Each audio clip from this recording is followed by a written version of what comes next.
Ah, what a day, what a day, what a day. Sorry I'm 10 minutes late. While I was watching that great double overtime in golf where JT Poston beat Ryan Gerard in extra strokes. Great tennis, golf tournament. Golf has been outstanding this year. You guys ever notice that? Hmm?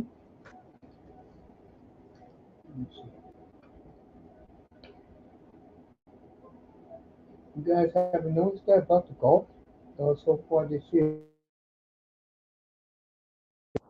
Golf is the game where I don't hate none of the players. I love Rory. I love my man Scotty Sheffield. I love all the guys. My favorite guy is Brooks Koepka. But let's get to seriousness. Congratulations to JT Poston and his two little girls. Jack Nicholas is his tournament playing with his daughters. Um, Boy, the topics today are pretty good. And the first one we're going to start off with is, of course, the Stanley Cup Finals, where I have not watched the game. I've watched highlights because Carolina bores me.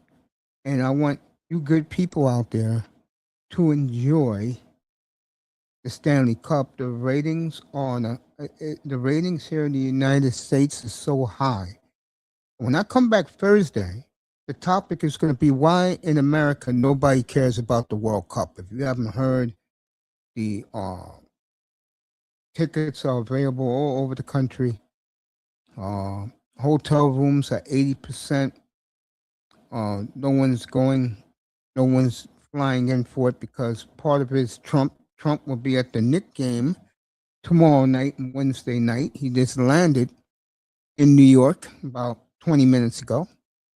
And our president will be enjoying the NBA Finals. And this is what I have to say to all these foreigners, all these immigrants, all these uh, migrant people, especially in this city.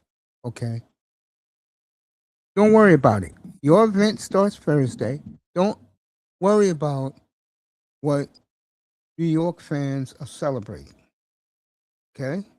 They're going to see something they never thought they'll see in their lifetime. And I'll get to that. But back to Batman and last night's game. What a game. Um, I saw the highlights. My question is this: how the hell you blow a 4-0 lead midway through the third period? And can you explain that to me? What's up, Bargoff? Can you explain that to me? Okay.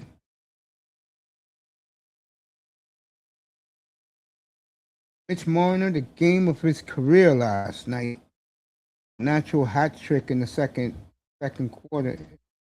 It was like it was Mitch Marner against everybody else.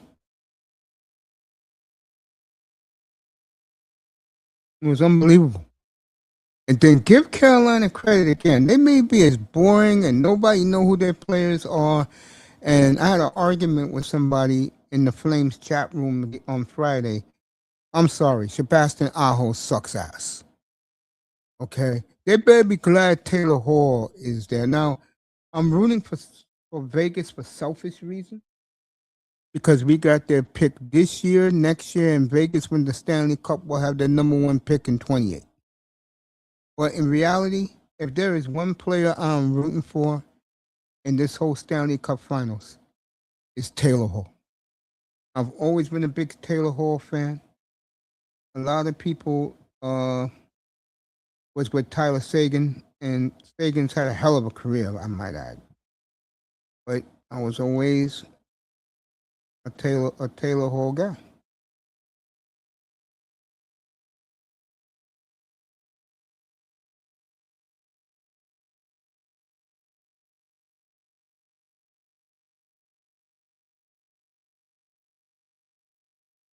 Okay. Ball golf in the building. Good to see ball golf. I'll bring him up in a couple of minutes. Let me just get through this. Who wants to come up? Um, Taylor Hall is doing it, and for Vegas, hey, look, when you have a great player like Jack Eichel, um, and all Jack Eichel is doing is putting puck on sticks, and those pucks are going in the net. Vegas, to me, is the better team because they have superstars. And sorry, but Carolina doesn't. And again, I don't want to hear about Stayhoven. I don't want to hear about what's my man? Number 24. He'll come back to me what his name is, and damn sure don't want to hear about Sebastian. Jarvis. I don't want to hear about Jarvis. And our whole sucks ass. Plain and simple. Now, they're going to take a 3-day layoff. They'll be back Tuesday night in the Fortress. If you're Carolina, you feel great. You know why? You showed guts and pride coming back from 4-0 with 9:20 left in the game. Deserve this. Carolina, you deserve that. Gary Bettman, and you know me, I like to talk about the commish. Gary Bettman was so giddy, you thought he got it done. He got it done all right. The N.H.L. ratings are astronomically on a different planet right now here in the United States. It's up 66% among women, young women 18 to I think it's 18 to 30, 18 to 45, I believe. And for young men, is up 106%, 18 to 34. And you're getting games like this in the finals? Now, like I said before, I don't want to jinx for all you hockey fans that are watching Carolina's Carolina again. So I'm going to let you people enjoy it. I'm rooting for Vegas selfishly because of the draft pick for my team. But I also say I'm pulling for Taylor Hall to get a ring and to raise the Stanley Cup. And the N.H.L. ratings are at all-time high. So congratulations to Gary Bettman and N.H.L. They're putting on a show right now. 5-4-4-3-5-4. What job? Tremendous job by the N.H.L. And the reason is we have a dating problem here in the United States among young men and young women. So young men stay home. You're watching free hockey. Here in New York, you get 3 teams every night during the season.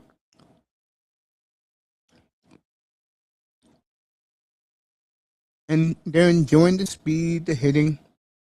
And I do agree. I think this series is going to start getting rough now. I believe if Vegas loses Tuesday night, this series is over. And Vegas is good enough to wrap it up in Carolina. So shout out to all the N.H.L. fans around the country and all the young ones who are brand new to it and are enjoying it.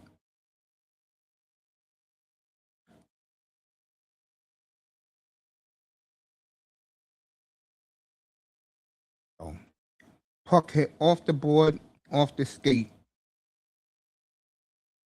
Carolina loses in double overtime.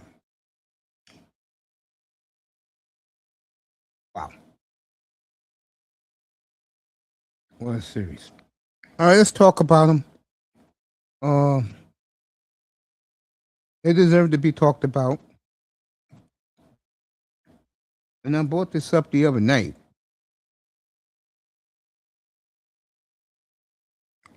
If the New York Knicks went out, they would have gone 15 wins in a row.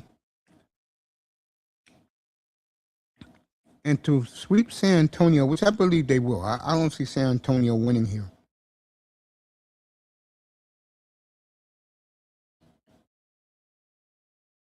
You have to start talking about Jalen Brunson as one of the all-time greats. I mean, he didn't have to move from team to team. The pieces are perfect together. They all fit together, and they're winning. And I'm going to get on his ass right now, since we're talking about the Knicks. Last week, we had a dumbass mayor who is a big Arsenal football fan, as they call it overseas. And last week, this ass idiot painted the Empire State Building red for his soccer team. Then you see this idiot in a $10,000 suit kicking the soccer ball around like he's in North England, forgetting to realize that the New York Knicks have been off for nearly 2 weeks. And this is their third game. Listen to this. This is their third game in the last couple of weeks, winning by a margin of 22 points a game. And then this idiot realized that the town said, yeah, you keep kicking that soccer ball, you goddamn idiot. We'll paint the town orange and blue. Now, I'm going to tell you a little bit something. The white fans, the black fans, they're really into it. Latino fans, we don't waste our time with them because all they care about is Aaron Judge. Like, who the hell cares? He's hurt again. Never comes through in the clutch.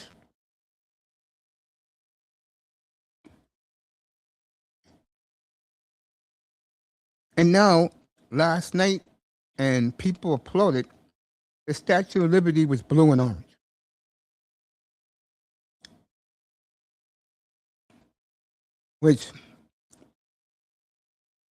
And the people did it among themselves.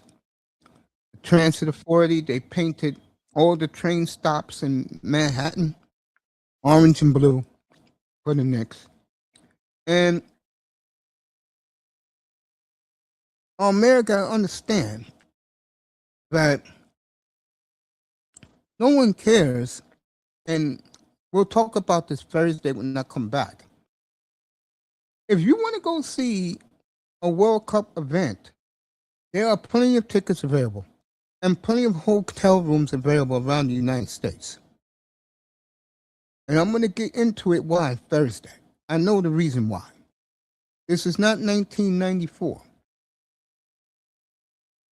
1994, this country was in a crisis. O.J. Simpson was allegedly marrying his second wife and her lover. We had the Melendez twins the year before, Rodney King before that. So America was in a tough climate. It has dramatically changed since 1994. And I'll save you the good stuff on Thursday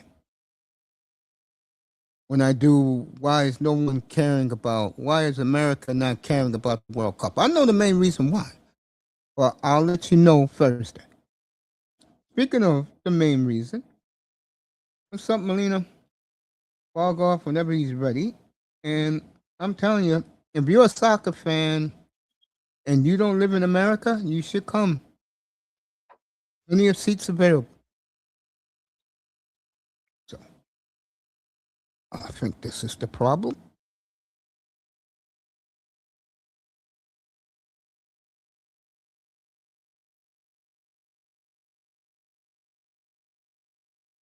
It's not ready. Go ahead, Bogo. What's up, bro?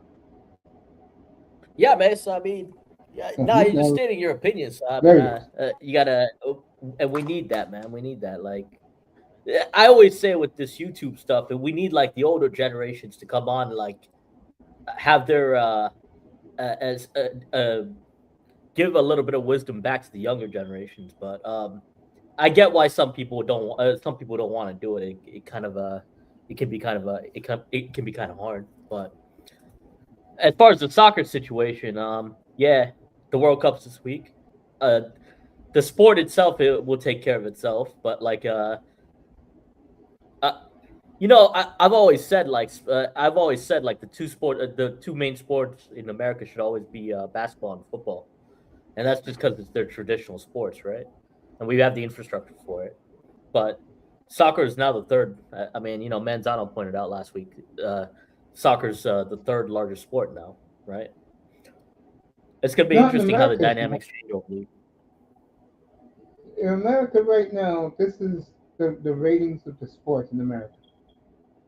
NFL 1, college football 2, golf, the PGA Tour 3, baseball 4.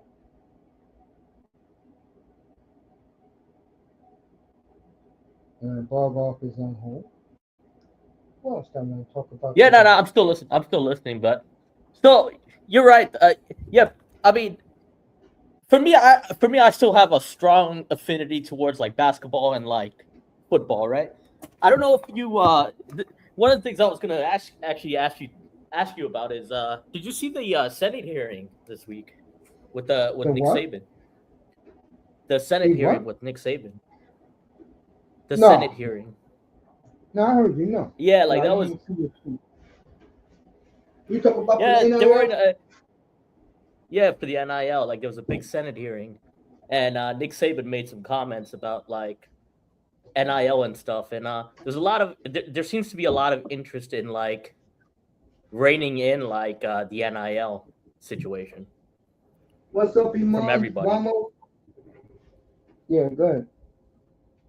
Yeah, keep talking. Yeah, like so Nick Saban. So there's like a lot of issues right now with like college football, right? It's like one is like the agent, one is like the agents, one is how we deal with like the NIL money, and then I guess football expenses are going up, and it's starting to lose like some of its like luster. For me, at least, like, and the other big part is like the Olympic sports. It's like people are worried about what's going to happen in Olympic sports just based on the cost of it.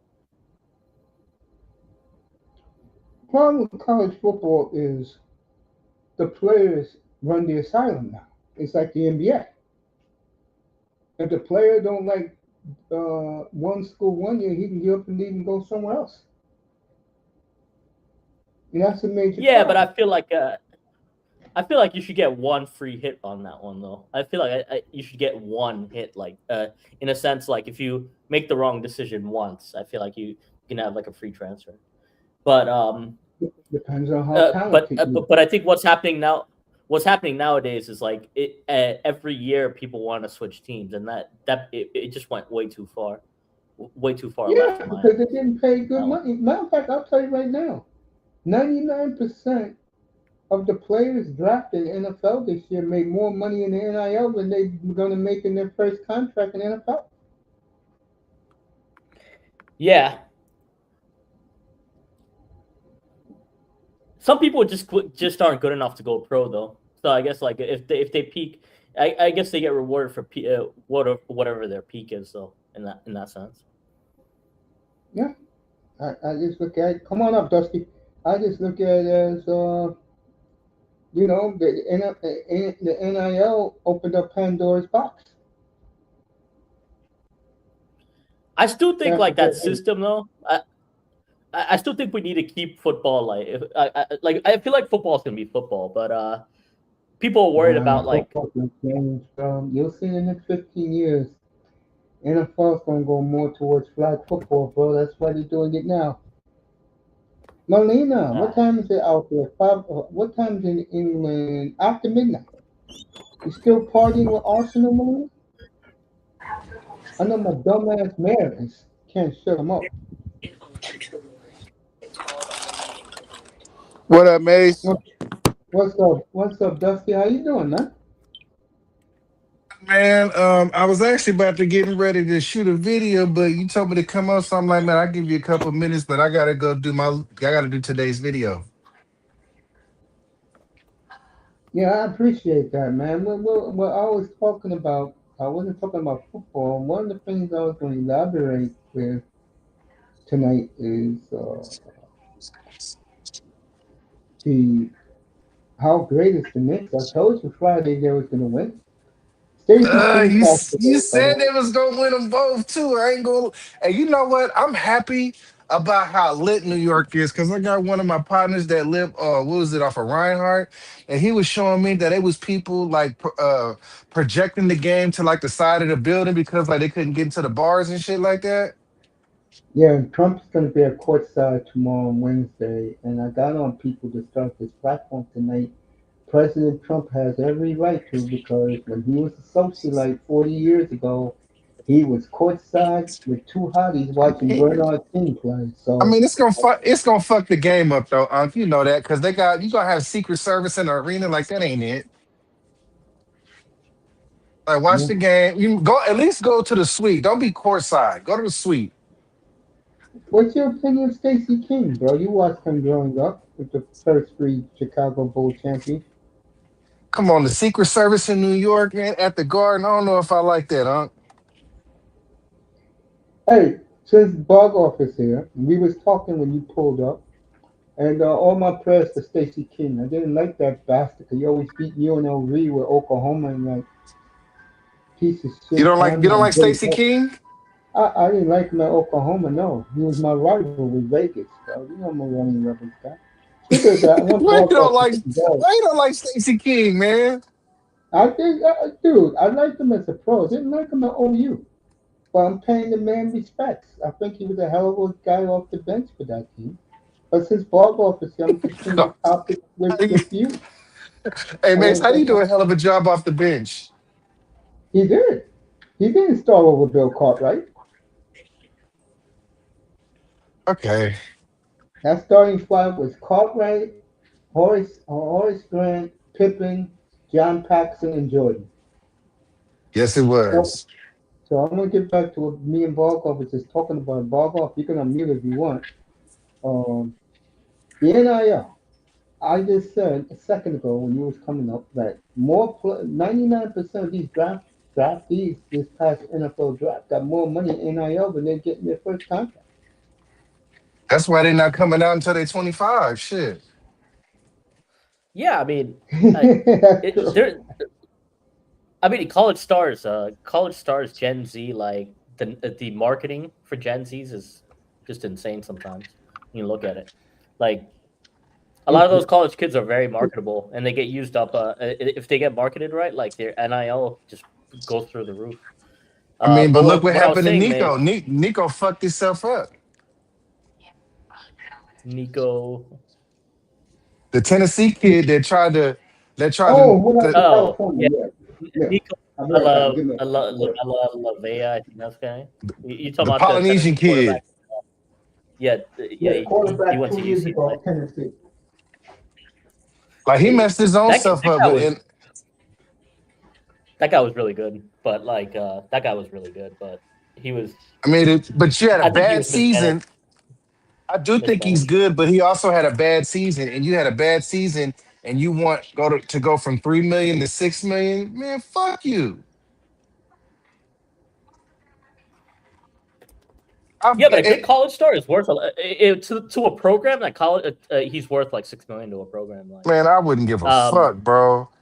Like you for know, basketball, it makes more of a difference for basketball than like football though. man, that Like for you see they let him walk. You think he better off at SC or is he better off at Tennessee? he's better off at Tennessee personally, but Right. Not to be an but asshole, but you know that just like I do. yeah, but for me, there's nothing. The grind of the SEC, man. I mean, what's his name? So now he Derrick Henry gets. said that. Derrick Henry said the same thing. It's like there's nothing like SEC is still not like the NFL, but like it's the closest thing to it. So I'm okay. going So to the now SEC. so instead of playing Alabama and LSU and Ole Miss, now he gets to play Notre Dame and Utah and maybe no Oregon left the Pac-12. That's what I'm saying. Who are you Yeah, playing? that's the thing. That's the thing. The best game is going to be Notre Dame, bro. Notre See, Dame my who? see. Say it So again. my only thing with the NIL was it helped the parents out. Like it costs a lot of money. It costs a lot of money to make an athlete. Like I mean, there's I've I seen mean, I've I seen don't people think the go par- bankrupt. I've seen some I don't people think the go parents is bankrupt on like wrong. I think the parents should win because they paid all that money for that extra coaching and all that fucking yeah. AAU tournaments and fucking training camps and all these 7 fucking on camps 7. and nutrition. What is it? The meal plan. Man, all that shit costs. See, that's why I think like players should have the freedom, but then it's like how many you can only make one switch.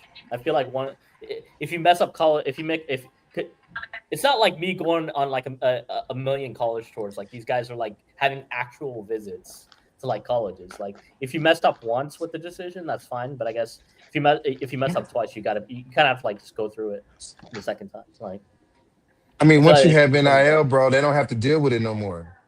Yeah. That's kind of the nature of the beast. You feel what I'm saying? Now, do I wish that, but bro, you got to think about all the talent they got swept under the rug, bro. I agree. No one ever Like, talks like, like, about that. like, No one like ever think talks about about the that. quarterback that played after Deshaun Watson. What's his name, Mace? Kelly something? Which guy? The quarterback that was at Clemson after Deshaun Watson got drafted. Oh yeah, I know what you're talking about. Yeah, the black kid. Yeah, before he was replaced by Trevor Lawrence. Yeah, what's the Right. guy's name? He took them to 12-1, bro. And they benched him in the fourth game because they had fucking Goldilocks. Yeah. And That's think true. about his career ain't been the same ever since, bro. He took him to 12-1. But because he had Goldilocks, he benched Buddy in the fourth game. We ain't heard from Buddy ever since. Nope. Yeah, man. It's like I've seen 5-star recruits that should pan out like get ruined by programs. So that's why I'm saying like I think that's why I think NIL up to a certain point I agree with like get And, get get what you're worth. Get what you're worth and, I, while you and I can. also think some players it take them a while to show up. Like for example, Mace is a Philly or a Portland fan, right? Yeah. It took a few years, but I think you're gonna get some from Scoot Henderson this year. Yeah. I think Scoot Henderson is gonna play like where he was drafted after 3 years. Think about it. It took Kobe. Kobe wasn't Kobe until like year 3 or 4. Yeah, I He didn't agree. come out. He didn't come out off the dribble great like Penny did. He didn't. Penny came out great off the dribble. But also like some people can end up in programs, man. Like the coaches are just not up to scratch. Like I agree with what Paul Ross and is they get saying. ruined. And they just get ruined. Like it's so but I guess like the biggest problem with like player power is like people don't like player power no matter any way you dice it. But Harden fucked that up for everybody. yeah, Like for real, Mike Tyson. Harden No, fucked go ahead. that up, bro. Like yeah, nobody. Harden fucked that up, bro. Like this motherfucker requested, like for example, he should have never requested a trade from Houston. but I still feel like people should be able to do what they want though. Like they shouldn't be able to like they shouldn't be Nah, restricted. fuck that, bro. Bro, when we were, so I don't know how old you are, but I'm pushing 40, right? When I was a Yeah, kid, bro, you didn't even get the free agency until you were like 29, 30. I agree. You I was the didn't same way. Yeah, I was you the didn't same. even get the free agency. You like the youngest free agent is 28 in 2001. You didn't even get the free agent until like year 7. Yeah, I'm shocked because David Stern fixed the NBA. This where You this don't where I go to tell like LA. this where I tell the Brits like it's easier to like I think it's easier to be a Premier League player than like actually make the NFL because there's so much you How's got to been deal able with to like run? trying to get to the NFL. Like there's so many. It just depends. Like you could end up with the luck of the draw with the journey, but Man, the it just Premier League depends. ain't no slouch, bro. I got a little client that I used to cut, and He was 16, bro, and he went over to Spain to go play ball, bro, in the Premier League at 16.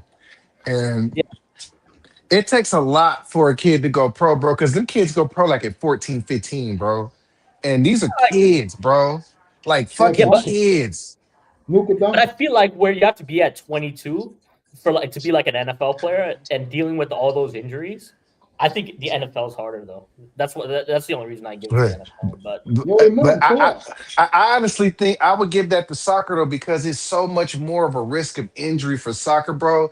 Like to make it to 22 without fucking up an ACL or like, bro, that's difficult for a soccer player, bro.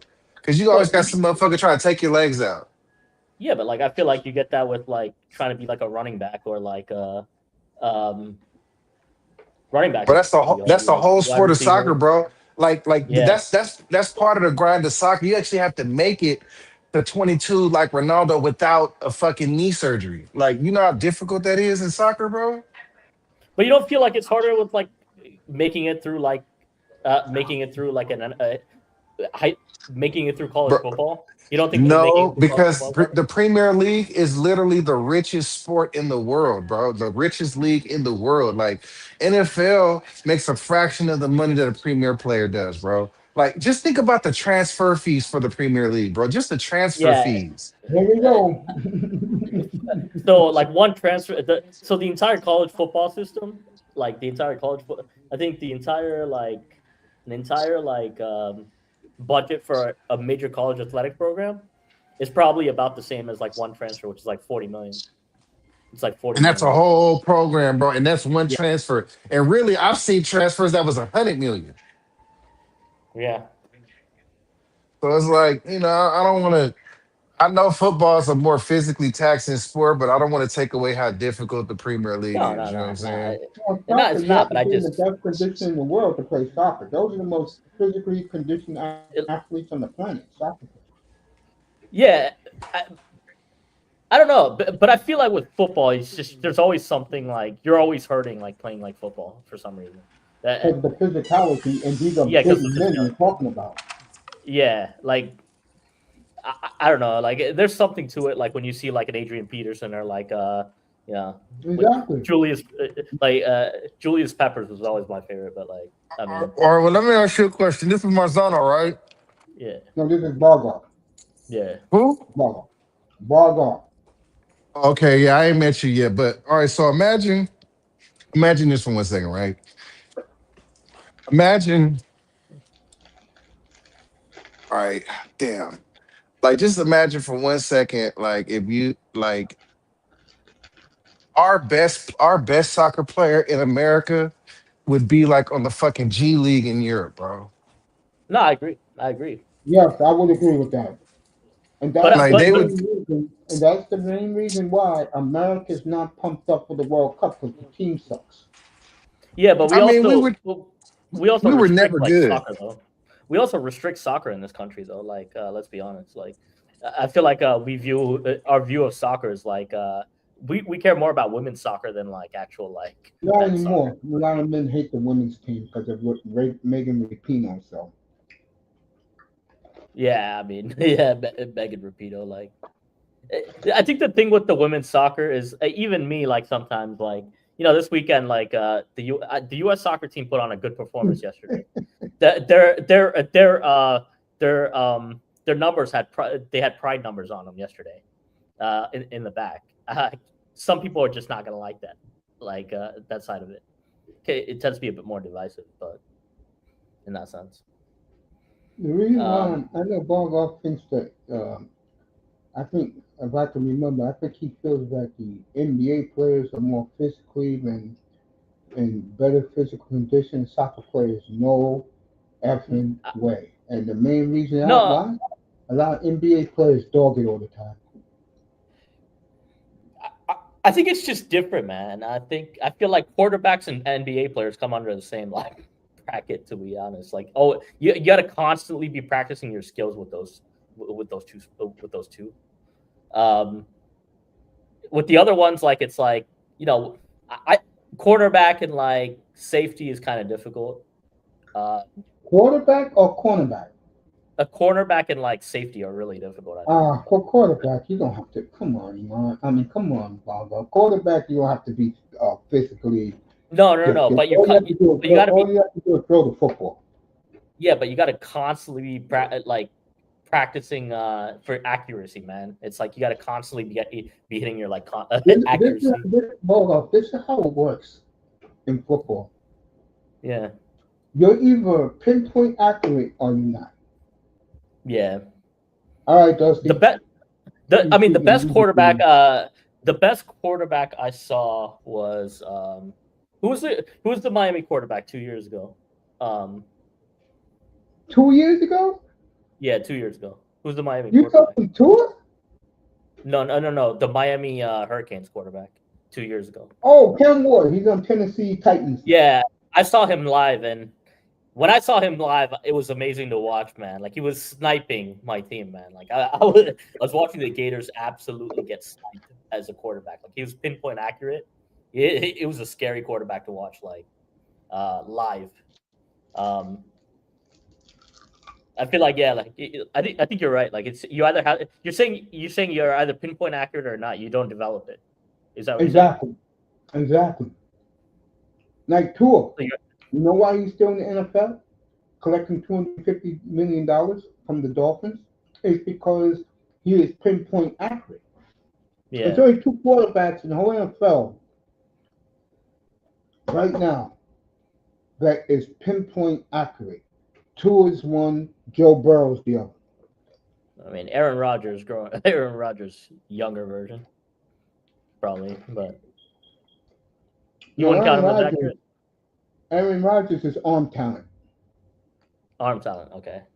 Yeah. That's Stafford, Jordan Love, Mahomes, Kyler Murray, Rodgers. I feel like Jared Goff is very pinpoint though. He's pretty good with it. Yeah.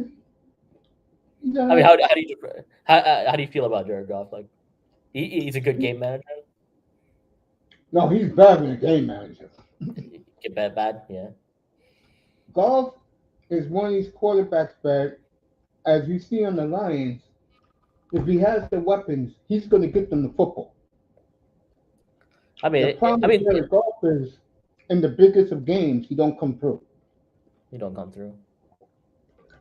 But he's good. Yeah. Goff is good. Yeah. Yeah, I mean, Dusty's right.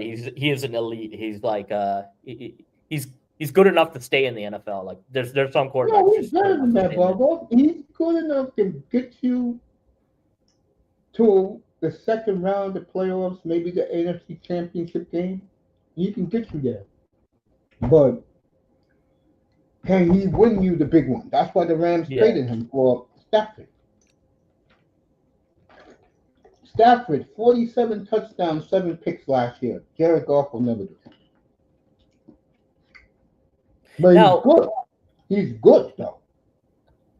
Now, for me, like, growing up, like, I mean, like I said, I just watched cornerbacks and wide receivers. Like, the players I used to you always said, like, Jerry Rice was probably the best you've seen. Then I guess, like, below that would be, like, Michael Irvin. I used to love, like. If I had to pick 3 wide receivers, 2 of them you never heard. 2 of them. But I would go Warfield, Rice, and Drew Pearson. Yeah, haven't heard of him. That's me, though. Other people will go Randy Moss, T.O. You get what I'm saying? But those are like the popular ones, yeah, because those are the popular exactly, because this young generation, the one thing I don't like about them, they totally disrespect Jerry Rice. Yeah, I think it's the route running, I guess. Like it's because like his athleticism doesn't pop out as much as the other ones. Like that's the young young gen for you though. Like everything is like very Madden-esque almost. Like they get all their like they follow the Madden numbers. And Jerry Rice, the first 2.5 years of his career, he was Butterfingers. Yeah. Until a game, but he worked on it. But he worked on it, and then he because I guess his talent was route running, right? His talent was like route running for the most part. Yeah, because he wasn't fast. He wasn't fast. Yeah. Jerry Rice was no speedster. but he was great at what he did. I mean, because I saw him play, I would take Warfield over him. I think the NFL got it right when they put those two as the greatest receivers of all time. I totally agree. Rice and Warfield, clearly two greatest receivers of all time.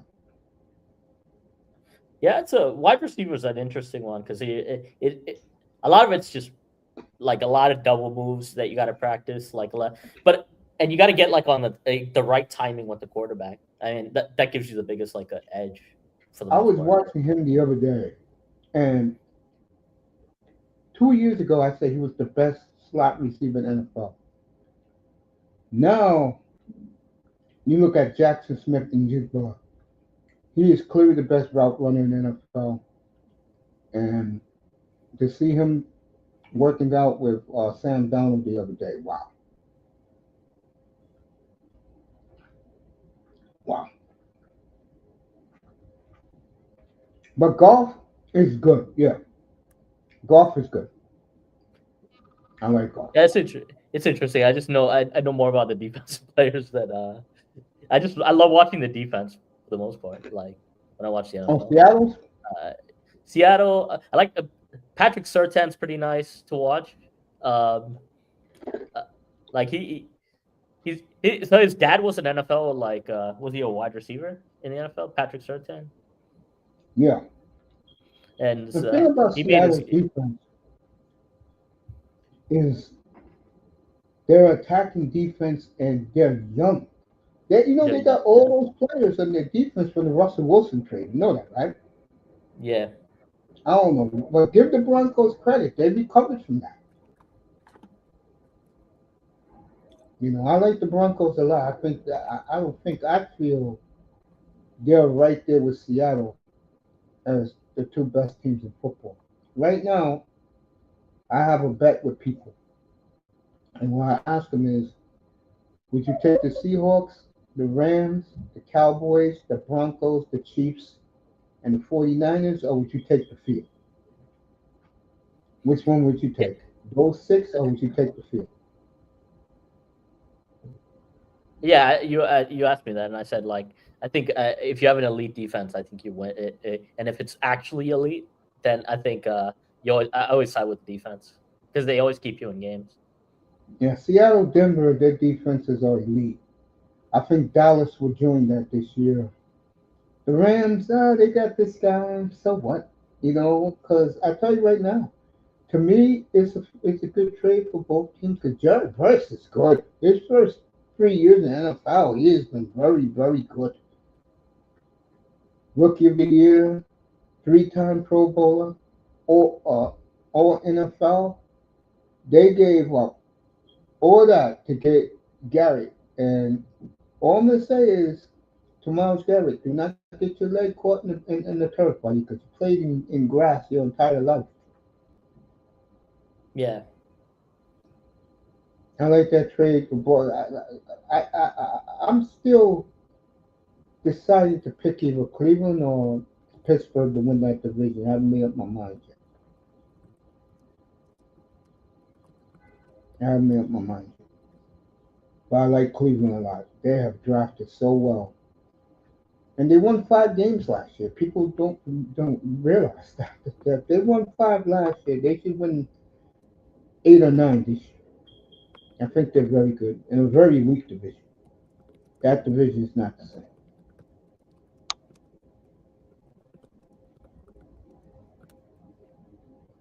But what do you think of the Lions in that division? You think they can finally get over the hump?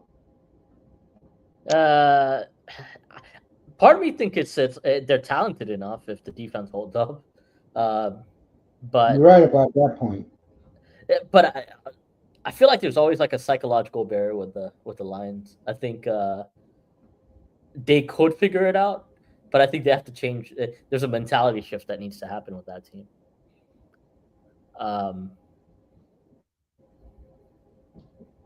but we never know, though. We never know. We just So you kind you of just have to think play the three games. 3 years ago when they had the team, Yeah, and they lost in the first round. Like that was. No, they lost the championship game in San Francisco up 24-7 at halftime. You think that team blew Yeah, it? yeah, yeah, yeah, yeah, yeah. Actually, yeah, I remember that one. That was the one like when they had like 7 players at the Pro Bowl, and I was at the Pro Bowl. Uh, that was actually nice. Oh, the one in Orlando? Yeah, it was a nice experience that You one. went to that one? Yeah, I went to the Pro Bowl that one. But like, yeah, like that was the thing. You I mean, enjoyed that? the Pro Bowl is enjoy. I mean, the Pro Bowl is enjoyable because it's in your city and you get to see NFL stars. Orlando doesn't get that otherwise. So, um, uh, but as far as like, was it the? It's not. I mean, the Pro Bowl for me growing up, it was always like that. It used to be like what, like 2 weeks after the season, right? Like growing up, and everyone would just chill in Hawaii. It was always nice, but they got rid of Yeah, it. I loved it when they used to hit in the Pro Bowl. I used to love that. Yeah, man. The Pro Bowl to me is trash. I don't pay no attention. There's a lot of people that fly in just for that reason, into town just for the I Pro had a Bowl. friend of mine used to go to one. I had a friend of mine used to go to one in Hawaii every year. Yeah, because it's probably the one He- time you can meet stars from across the NFL. So I guess that's like the one draw of it. But um, I guess if you make it to a Super Bowl weekend, that's probably what that's like too, right? Like if you make it to an actual Super Bowl weekend, but I've never been to an actual Super Bowl. The Super Bowl is like the World Cup. The Super Bowl is like the World Cup. That's what it's like. Yeah, but It's like, a is big it event. You know this. You live big? in Tampa. Everybody loves it. They have parties. The rich of the rich fly around the world. Let me ask you that, by the way. Did you hear what my mayor is doing? What'd you say? Hamburger? What'd you say? Did you hear what my mayor? Did Oh you yeah, hear I what my saw. mayor is doing? I mean, I saw the Arsenal thing. I didn't know if it was real or not. Just because of it, it's just because of AI. So it got painted red. You said like the Statue of Liberty. Yeah, the Empire State Building Uh, last oh yeah, week. That idiot did that. No. Empire State Building was upon themselves to paint the town orange and blue. But where I'm going with this is, my mayor here have gotten 40,000 tickets to these migrants and these immigrants who are complaining. And what these people who are complaining, and you will notice, tell me if I'm right, people who go to the biggest world soccer events, ain't there the elite of the elite allow them? yeah. I mean, that's why the Champions League is like a 10 grand ticket, and you see like Yeah, you see like the Kim Kardashians, the Hollywood stars of the world over there, like yeah, NBA stars, etc. Like yeah. And, and, um, and that's how much they're charging here. And these people are complaining.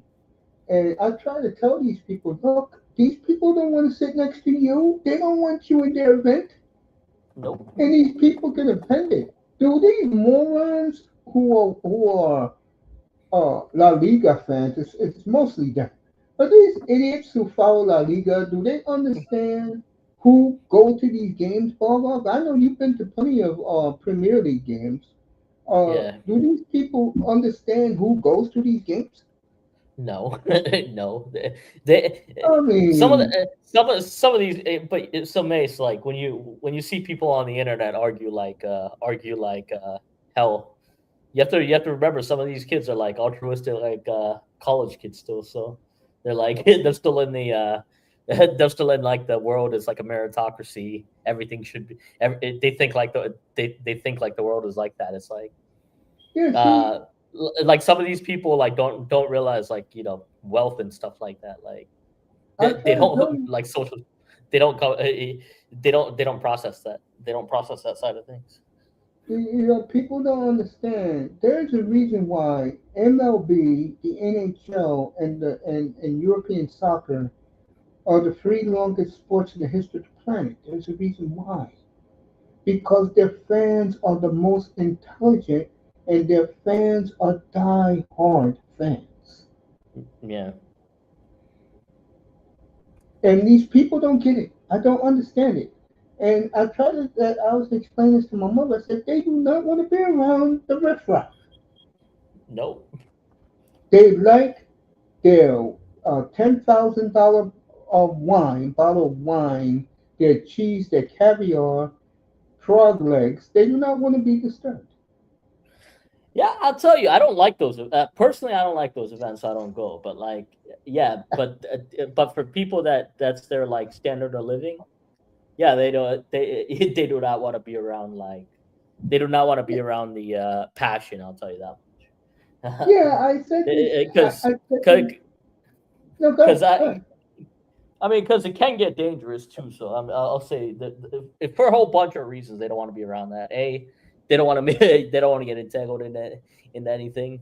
They don't, there's a whole bunch of reasons they don't want to be around like normal people. But I guess elitist is like the word, right? Elitist Yes. is the word. Yes. Like what basically. With snobbery. Like, but it's not like, but they're not elite. They're not really elite. Like they don't actually know the sport. They just like, I can do the event. They love to just show off the fact that I can do the event. Oh, of course, that's it. More so than them actually knowing the sport. Yeah. Well, I'll tell you. I told you. I talked about this before. Like I once went to this like event years ago with soccer event, right? Mm-hmm. It was like the director's box. Like none of the directors of this club knew the sport whatsoever. They made business decisions. That's pretty much it. They didn't care about no sport. I'll tell you that much. No, usually they don't. They Yeah. just look at the marketing dollars and they go along with it. They go home exactly. Yeah. And I try telling people that the smartest sports fans are European soccer, hockey, and baseball for a reason. Those sports have been around for over 100 years.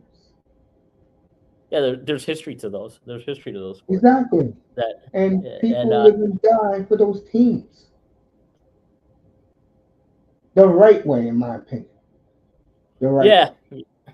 it's kind of a shame. It is kind of a shame. I mean, like I like the people that should get those tickets, like they're not at the event, but that's just the way the world works. That's just not. I would agree with that. That's out of my hands. No. Yeah, I agree.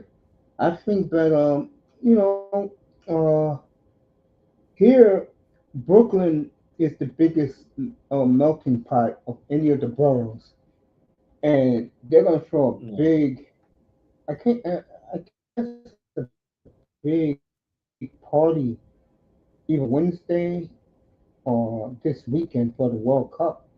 And the main reason why they're doing it, and I'm gonna get on this on Thursday, is they don't like the fact that New York is gaga over the Knicks over the World Cup.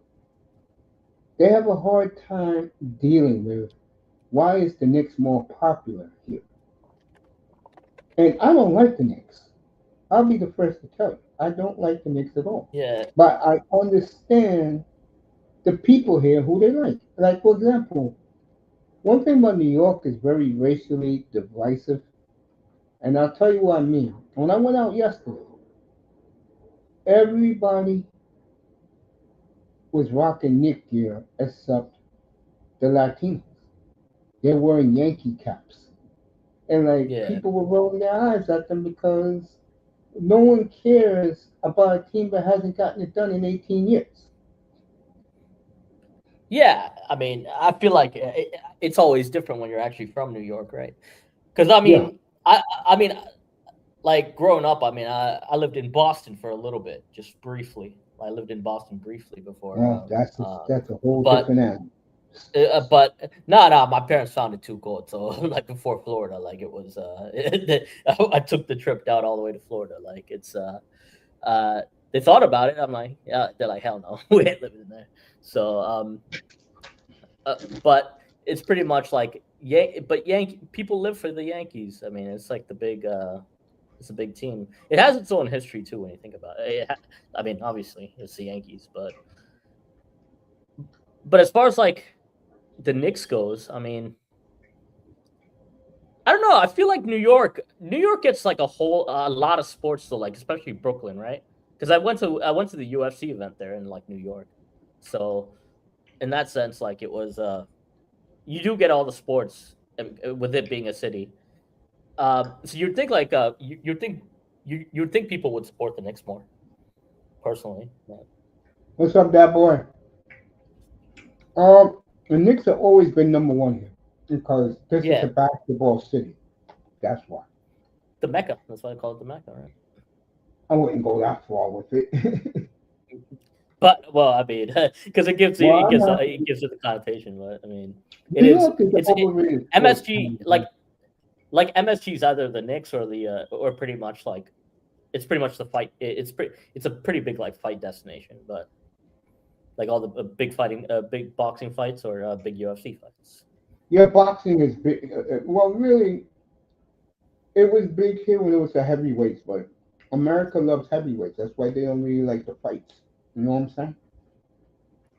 Yeah, like I mean, yeah, heavyweight boxing has always been the charm, right? Like I mean, Mike Tyson, I guess, invigorated Mike Tyson, like Buster Douglas, Yeah. like Right. I forgot who's the fighter that Spinks. Spinks was a big guy. He's probably the only one that got out of the fight thing in decent shape, but Yeah. It's gonna. They're already partying here, but boy. for what, the World Cup or the oh you for the Knicks? I guess that's the first thing. Yeah, yeah. The The World Cup, no one. Knicks You know, thing. except for Brooklyn, no one Do the cares. suburbs in New York care more about soccer though? Do the suburbs in New York care more about soccer? Yeah, but they can't afford to go to the event. Yeah, I mean, I'm saying like, do the Yeah, like in the like suburbs, upstate, yeah, like but upstate New York and stuff like that, upstate New York and stuff like that. nah, more like Long Island, parts of Jersey. Yeah, you But know my opinion on this. You know my opinion. I've said this. It's great when people find soccer, but I still feel like I guess the way we grew up on football, it's like it's the thing, right? Like it's the big like story. It's like how you did high school and stuff like that. Like Friday Night Lights is always a big thing. So I don't know if you have, high school but you football don't. is not high Do you school actually? football is not big here. Yeah. So you don't. Yeah, you don't get that. Like that, here, it's like Friday Night Lights is huge. It's an actual. It's a lifestyle almost. So You like know, Friday. this is more of a pro town, but New York is not like Boston, like Philly, like Detroit, like Chicago, Denver, Phoenix. Those are real sports hubs in America. Like like Boston especially, yeah, like because you get all the colleges, so everybody loves the Red Sox almost. Like Boston's Armageddon, man. yeah, it's You like cannot deal with those fools up there. They're crazy up there. Bless them. They love their Boston sports, but yeah. The only place I've never been is Philly. I've always wanted to go to Philly, but just never had a chance to go to Philly. I'm more like the Philadelphia sports fan that I wear my feelings on my sleeve like they do, and I expect players to be accountable like they do. And I can relate to them well because number one, I'm not a New York fan, so they automatically let me in. Number two, I'm not biased. And I think I that mean, no, that I mean, Mace, like, are you proud of like being a New Yorker though? Because you spent so much time there, like to an extent. Like, I feel like no, at some point, like at some point, like you look back on it and be like, I spent no, so much time here, so many good no memories to an way. extent. No. But I'm happy for my mother. That's the real reason why I want to see the Knicks win because she's going to be 88 Yeah, years old. She's going to see a championship for the last time in her life. And a lot of people here live and die for that team, and they're about to win, but they ain't losing the series. Yeah. And then we'll have to have the conversation up here. I already told Auntie this team's going to be remembered as one of the greatest teams of all time. They sweep San Antonio. That's 15 wins in a row, averaging 22 points a win. Yeah, especially when everyone says like the West is just going to dominate everybody. So I mean, especially in this era, like that, that's a big story coming out of the East and winning it. And I don't think they'll have stage fright tomorrow night. I think they know that the fans here love them to death. And this is a very likable Knicks team. This is not the team in the 90s where that piece of shit John Starks was around. This is a very likable Knicks team. Yeah. I I mean, you I got saw the me up team here.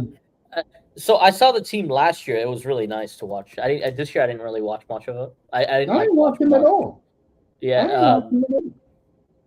because I remember last year and I'm like thinking to myself like, who are the players I really enjoyed watching last year? Like Brian McBride was. I thought Brian McBride last year was really nice in the playoffs. Um, then you also have It's nice having a team. It's nice following a team where the owner gives them unlimited money to spend and leaves the team yeah. alone. I wish my owner was like that.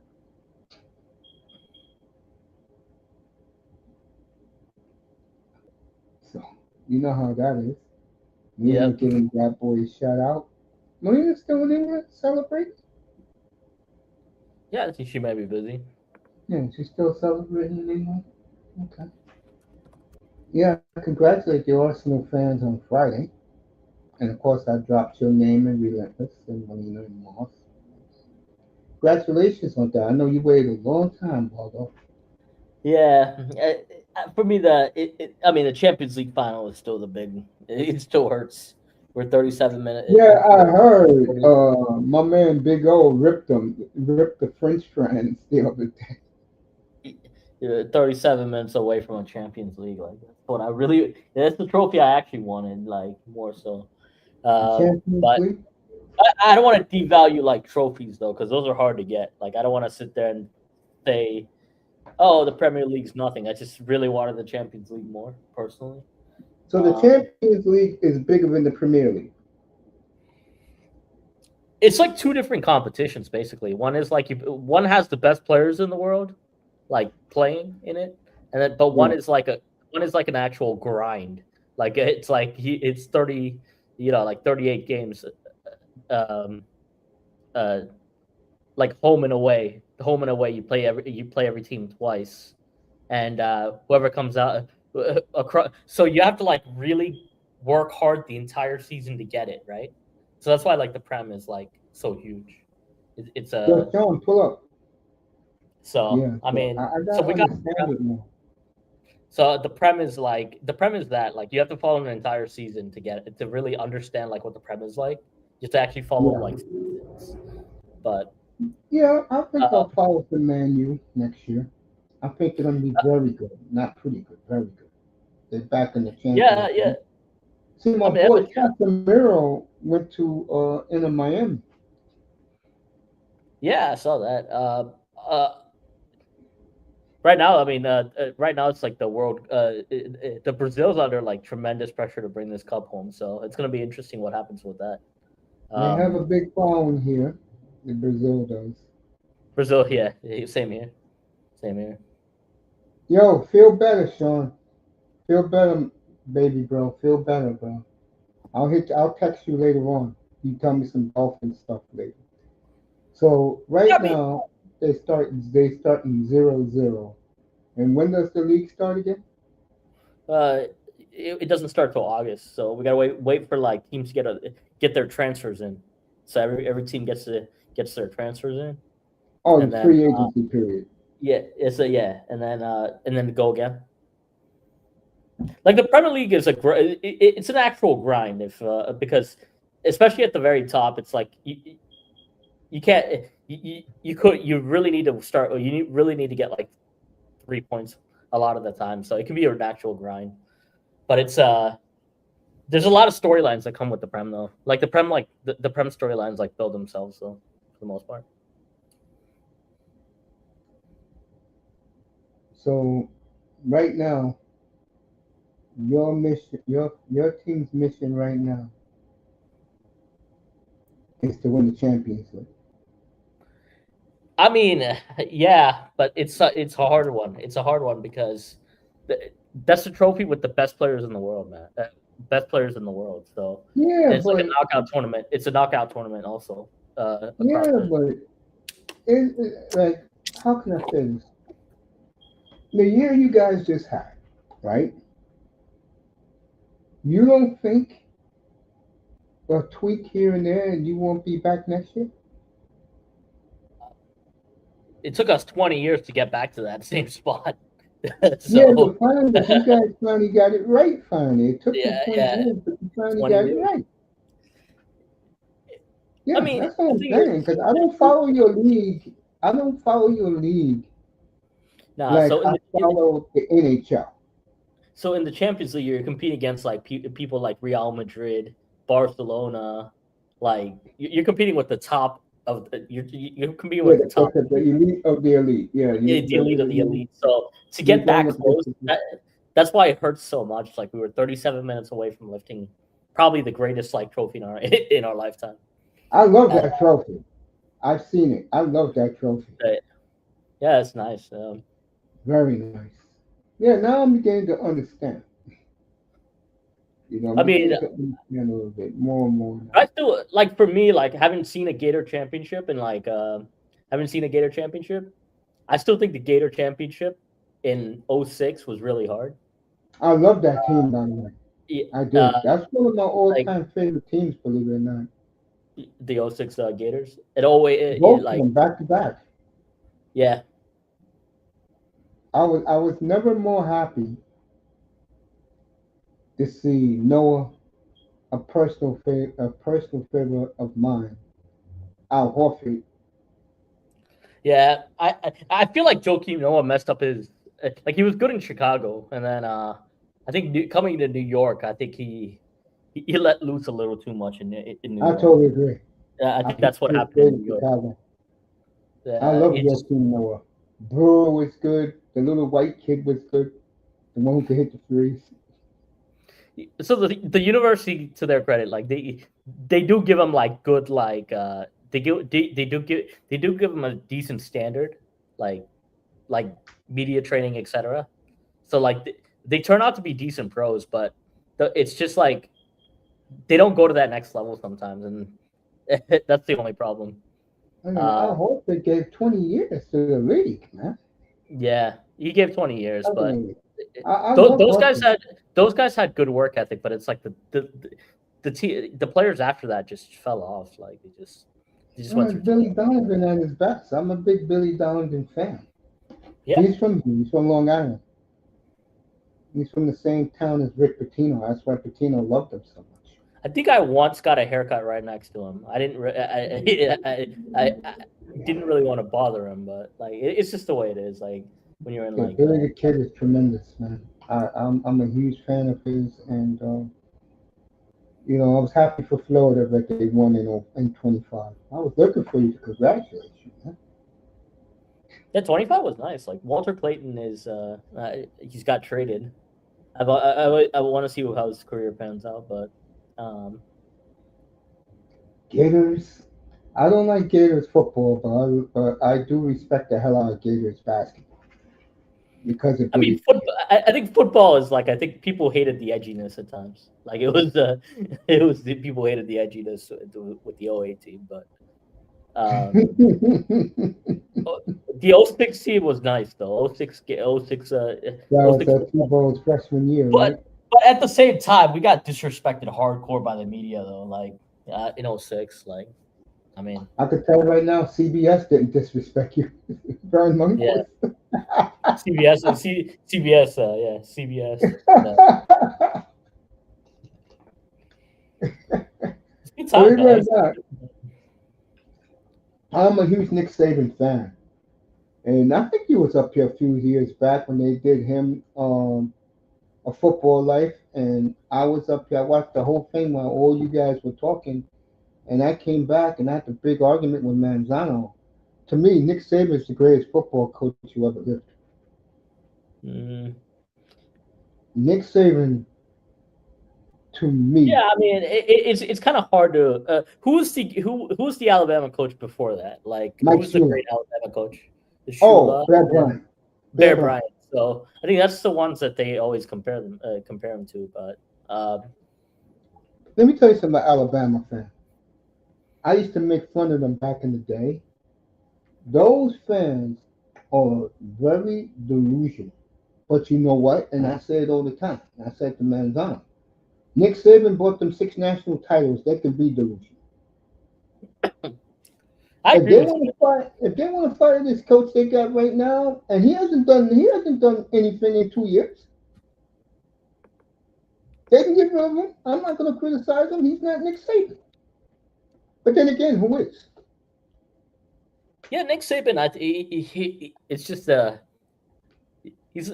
I mean, him and Belichick had similar traits to an extent, Yeah, but Belichick called but I him. think I think I think Saban could thrive in like the college locker room. I don't think he could do it with like big personalities. So, Exactly. I think that's the You're issue right. with Saban.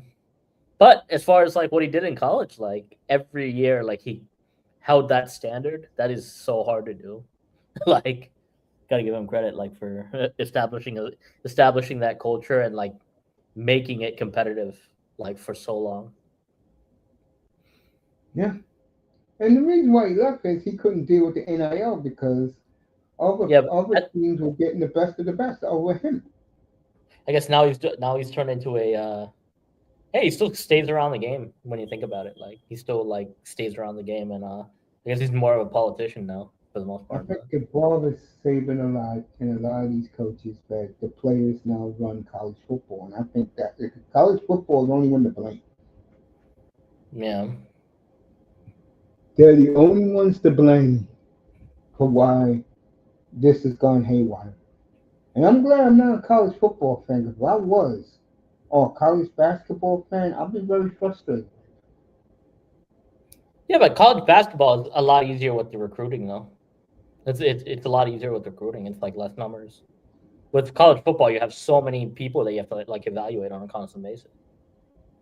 Well, let me ask you this. How revered is Billy Donovan now in Gainesville? Oh, he's fully revered. I mean, Well, let me ask you this: who do they feel is better, the guy who won you the championship last year, or Billy the Kid? I mean, Billy the Kid probably mostly Okay. because because I don't think any of this is possible without him. In a sense, like Yeah, he brought you know, college basketball to life in Gainesville. Yeah, I agree with that. yeah, that's what I mean. Like, But uh, where I'm going with this is, I think that coach you have now is a damn good basketball coach. I think he's oh, going to he's a good win. coach. He's a very good coach. He's a He's very going good to coach. win I don't more in think Gainesville. like I like that. Okay. next year should be like another SEC title, but like, it's the I mean, even this year's team was really good too. Like this year's team was really good. It's just they got bounced out. They pretty much got I bounced. was shocked by that. I was It shocked. got bounced out. So I mean, but it happens with the NCAA tournament though. You just like that's the thing with the NCAA tournament. On the given day, things can happen. Like I agree. I agree with that. Um, oh, with that so being, I was wondering like like Fab Four was the big thing. I wonder if did they finally like release the a Final Four banners at Michigan. Is that did that ever happen in college basketball? oh, I don't know. I don't Like like Michigan, so I don't either. I don't like it either personally, but I I mean, don't like the. I do give not it to like the them. They made Wolverines. it. Now I'm a Michigan fan. Not. I There mean, was I think it was like 2 years ago. The president of like Michigan was supposed to it, it, they try he wanted to like quit his job at Michigan. He quit his job at Michigan to take the Florida job, but like the Florida Florida didn't allow it because he wasn't. You have to be a particular fit to come to Florida for yeah, we so all know for Florida's boule stuff. Yeah, of course. The yeah, it's bougie stuff in Florida, Gainesville. It's like what they say. Miami and Florida State can't stand each other, but they respect each other. But when it comes to Florida, both of them cannot stand Florida. Because Florida act like their ass don't stink. Yep. And hey, look, It's part of being the best university in the state, I guess. But hey, look, I don't live down there. I mean, because like people used to hate Duke in the growing up, like everyone Still hated. do. I still Everyone hate hated. Duke in a second. And I don't even follow college basketball anymore. Like UNC was like all right, I guess, but like Nah, I never Duke, liked their asses either. yeah. When it I comes used to to the like the old team, like ACC, like a team I used to like really enjoy watching play was Marquette. I liked watching Marquette. with Wade or without Wade? Like after Wade, like they used to cause a lot of upsets. Like George Mason was good when I was growing up. When I was a young kid, a little kid, Marquette was a powerhouse. Marquette. Yeah, they were one of the great teams in the 1970s. They were outstanding. So Marquette is like right near Wisconsin, right? Like it's right at the edge You know, it's downtown Milwaukee. Downtown Milwaukee. Okay. Yeah, it's a Catholic school. It's in downtown Milwaukee. Matter of fact, if you took an Amtrak, is the train station is right at the university. It's right there. It's like 10 feet away. Yeah. Yeah, I mean, like look who's coming. I'm shocked. Mississippi is Mississippi State. Yeah, that's something Mr. Miami would like. Mississippi State.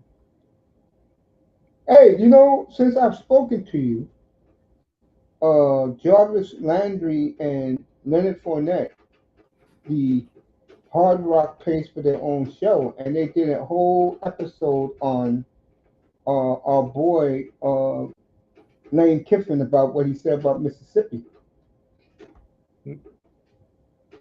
Yeah. So did you?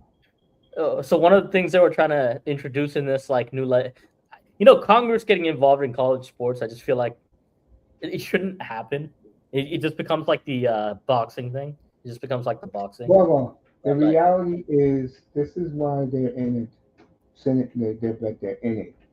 They don't like seeing 18, 19, 20-year-olds making that type of money and telling so-called very powerful people in high standard universities that they can kiss their ass. You pay me, I'm gone. Yeah, that's true. It's a power trip, like basically. But country boys in the world. Alabama, Mississippi though. No, it's yeah, but you can't get away from that. Hey, how's your brother? So the Lane Kiffin rule, they were trying to introduce the Lane Kiffin rule, which is like I think it was like basically it was like you can't fire a coach midway through the season. I think that's what it was. Like you can't go that's what they're trying to introduce in the Congress thing. So it's to prevent coaches from accepting like other college jobs before their season's over. So they're trying to make that a rule. What's up, buddy? What's up, Coach? What's up, everybody? How y'all doing? What's up? Doing good, Mr. Miami. How are you? All right, just sitting back chilling. Just woke up. Well, Mr. Miami's a good person to ask because he's going to be driving through there in 3 weeks, and he has to drive through there to go to his family reunion. How bad? Did you hear about what Lane Kiffin said about being in the Mississippi Delta?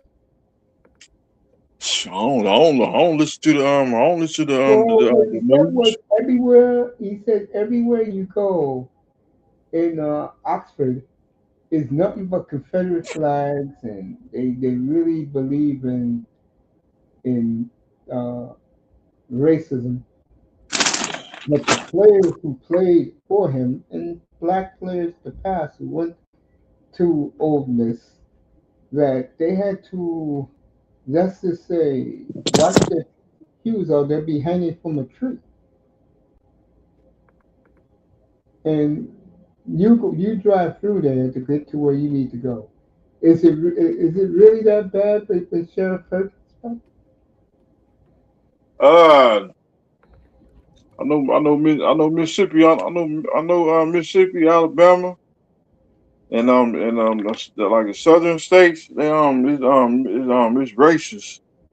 Yeah, that's what Lane Kiffin said. And he said he had to get out of there. He said that was the main reason why he went to LSU. All you thing to say to Lane is LSU is the same way. And LSU could be worse if you don't win because LSU cares about that damn football program. Yeah, I Hold on, let mean, me ask you a question. Let me ask you a question. yeah. Same topic. What's more important to Gainesville and that area, Jacksonville, Gainesville? What's more important to them? Winning a championship every year contender at Gainesville or um, winning 9 games every year? Oh, they'll take. I think they'll take winning 9 games every year because every game they make about $2 million of revenue for the city. So, How uh, is the game at the Swamp, by the way? how is it? It's nice, man. It's an iconic stadium, right? It's not a modern stadium, obviously, but I, it's li- an I iconic. like I like I like Gainesville, like the Swamp. I like that I've been stadium. I've been through there. What do you think of it, Mr. Man? Uh, it's cool, and it's cool with because when you get to Gainesville, Mhm. you having fun, and you sitting back chilling. Okay. See, that's from Mr. Miami. He's a Hurricanes fan. I mean, See, I would love to. I would love to see the rest of the SEC. I'm not like You opposed should to do it. that. It's just Above all, it. seriously, you should make that your bucket list. Go every year. Go to these 3 other SEC stadiums and enjoy the experience. Yeah, I was thinking about that. It's just I I'm waiting for like I gotta find I gotta find like it's always good to do with people too. So just trying to make the right Uh, situation happen with that. 305 Molina said good evening to you. what's up, Sister Melina? How you doing? Buddy of mine, every March, and I used to go every April to Portland before I moved out there for an assignment out in Oregon for a couple of years. Every year, he's a huge Laker fan. And what he would do is go to every Western Conference arena. And Yeah, he you will, could. yeah, go ahead. Yeah, it's nice. It's just easier to do it with like NBA games. Um, it's uh with like with like college games, it's you have to plan it a little bit more. You have to plan it a little bit better. Like that's the only thing. Like going to I LSU is think not easy. Going to LSU is like not an easy trip. Like to, it's a fun to trip me, though. Fun trip though, to from what I hear. me, I look at college as it's better if it's your alma mater, like you. It's better for you, more comfortable for you to go to a Florida Gators game, home or away, because that is part of your life. They got you where you Yeah, want to. They I help you agree. get I you where agree. you are. I agree. Mr. Yeah, I mean, we'll Miami, see. being a Hurricane fan, is cool for him because he lives in the Miami area. But for me, I'm not gonna lie to you. It's an uncomfortable feeling for me that I don't give a damn about these Yeah, guys. and I And I get live. that. I get that. Yeah. It feels strange for me, man. Mason, And are there stadiums around the world you would love to go visit, like for sports wise? I'm gonna Like, be cause you know, biased. like You know that I would like to go before I leave this earth. Go to Old Trafford if I can. yeah, that's a good. I mean, yeah, I mean that's a good one. Melina, I think Melina's been to Old Trafford. Uh, It's like Tuscaloosa, Alabama's Alabama Stadium. Yeah, a buddy of mine. This was like 30, like back in the early 1990s. He met a chick in Tuscaloosa. She says it's like 3 blocks from the stadium. I was like, See, I would love to live like somewhere in the South for a little bit, like just experience like like somewhere like Louisiana or something. I would love to live there just for like a period of time. But at the same time, I would love to live in Colorado also because I don't get altitude. It's like the one place I don't. It's the one thing you can't get in Florida is altitude. So I would love to see what altitude would feel like. Sean's going. Sean's going probably next season. I told him go. Yeah, I want to move out of I want to go to Colorado because I've been to Colorado once. Yeah, Sean's going. I would love to go to. Yeah, I would love to Sean's going see. next year.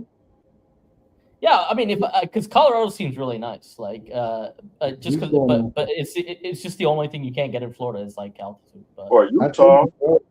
told him take $1,500 to $2,000 because he walks into that nugget store, and any jersey he wants, they're gonna just take it down with that long pole. I'm like, well, how are you gonna contain yourself when you see that?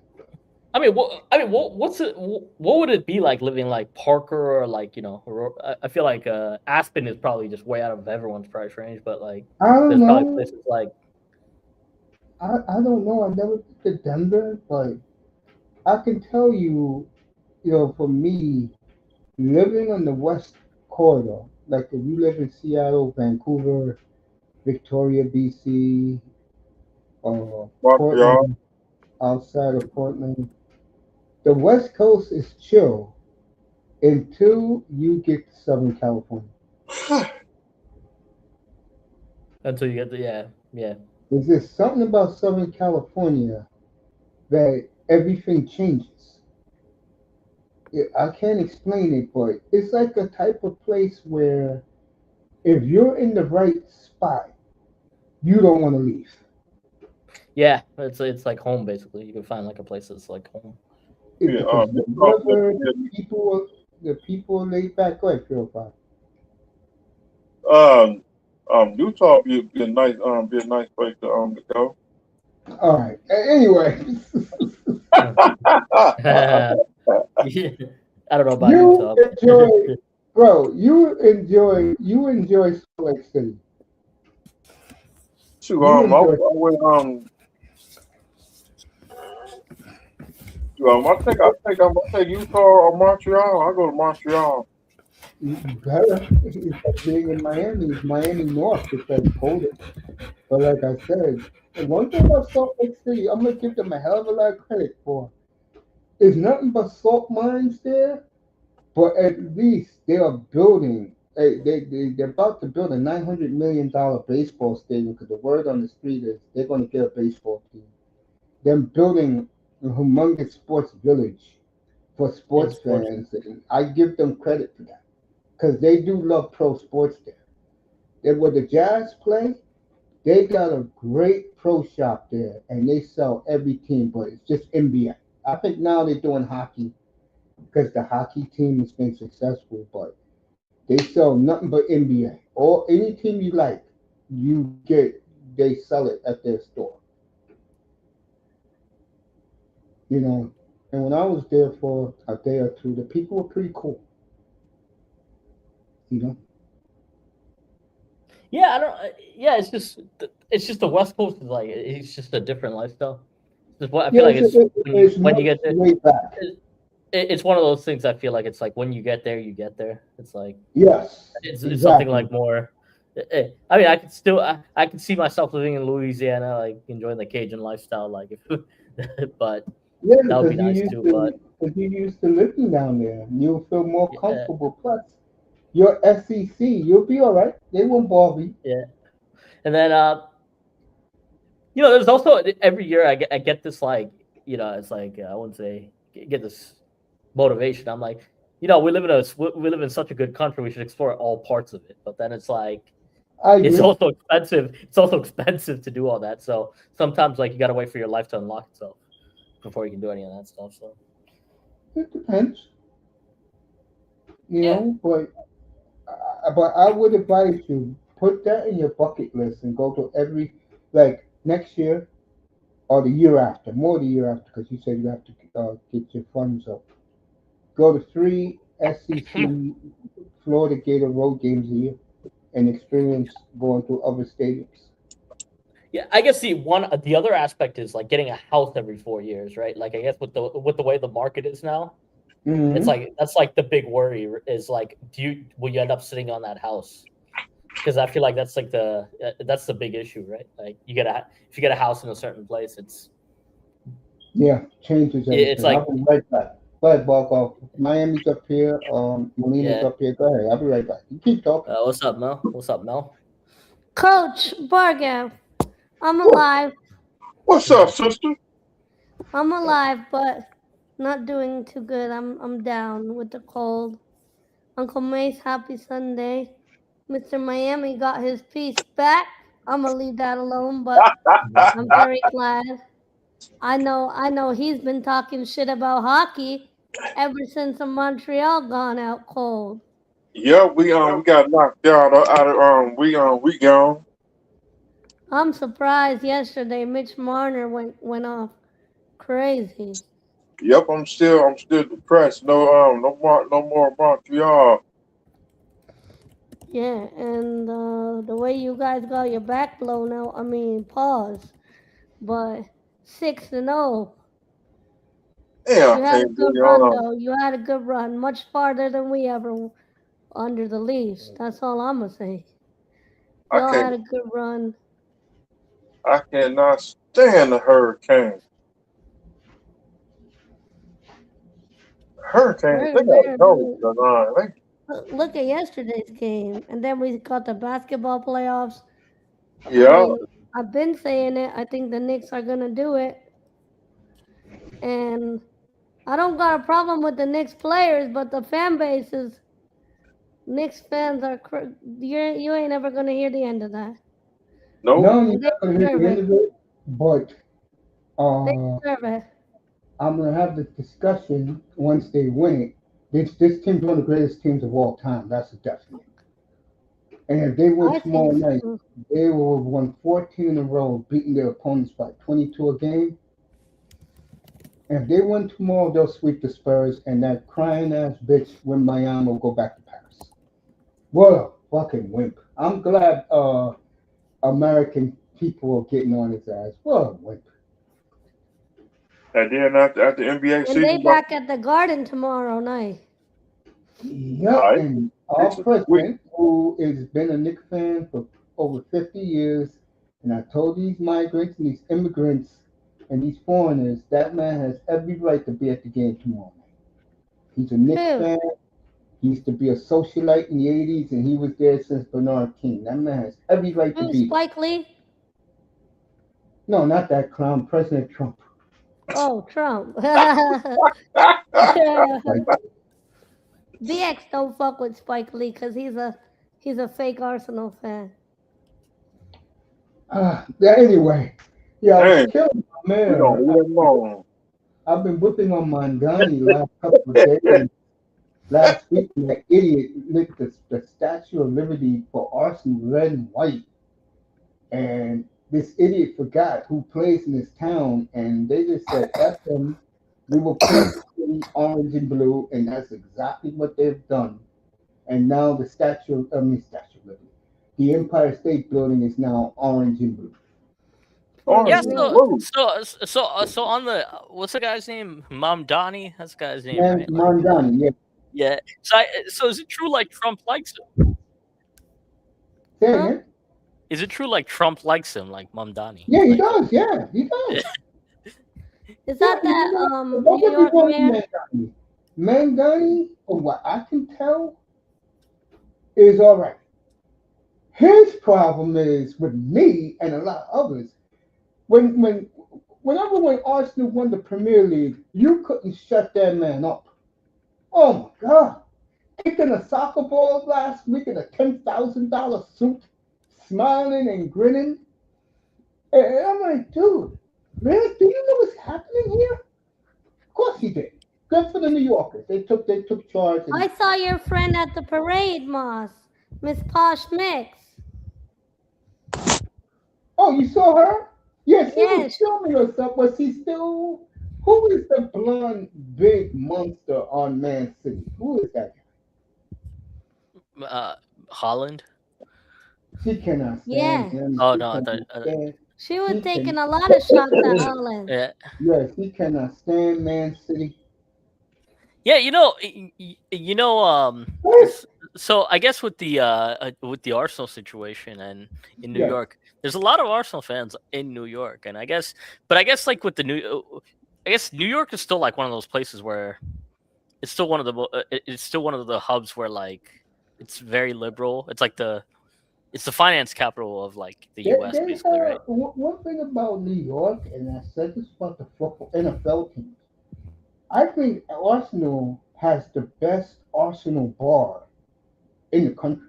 I know here in Chicago, there's a tremendous Arsenal They bar. got a huge one in New York. Yeah, it's very nice. Very nice.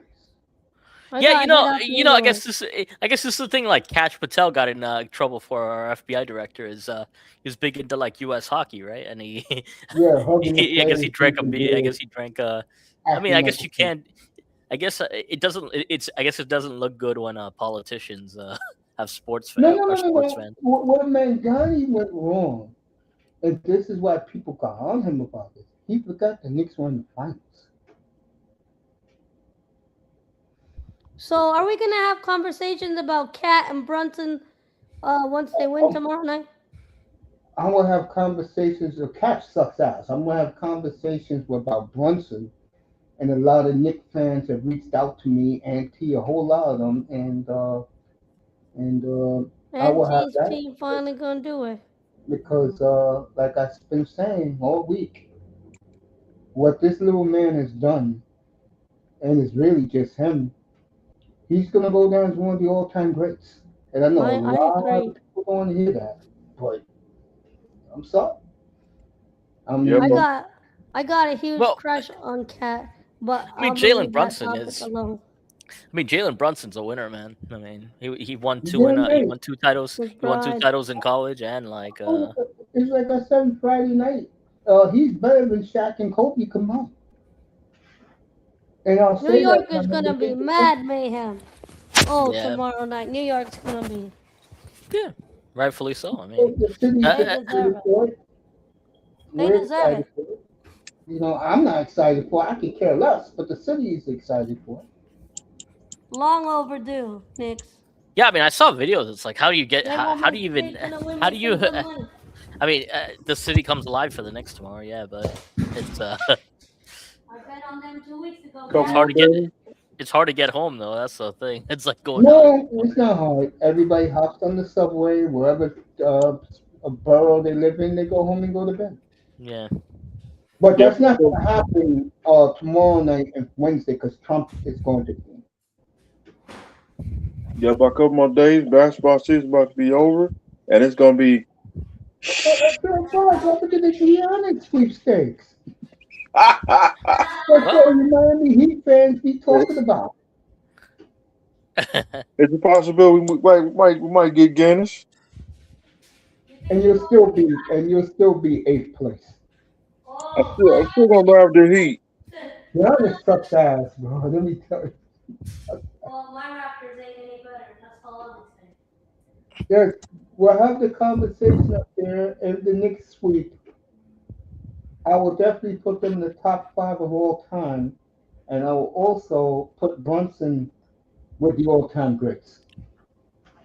Oh yeah, he deserves it. I don't want to hear about LeBron James who goes to team. I don't want to hear about Kobe. I don't want to hear about Duncan.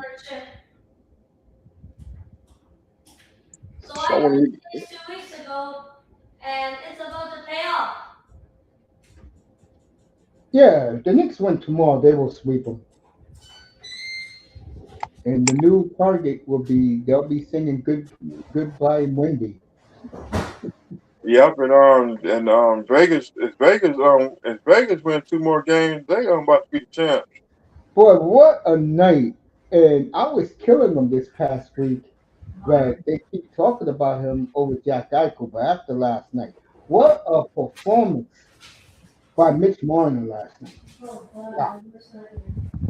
Cause I can't stand them Hurricanes.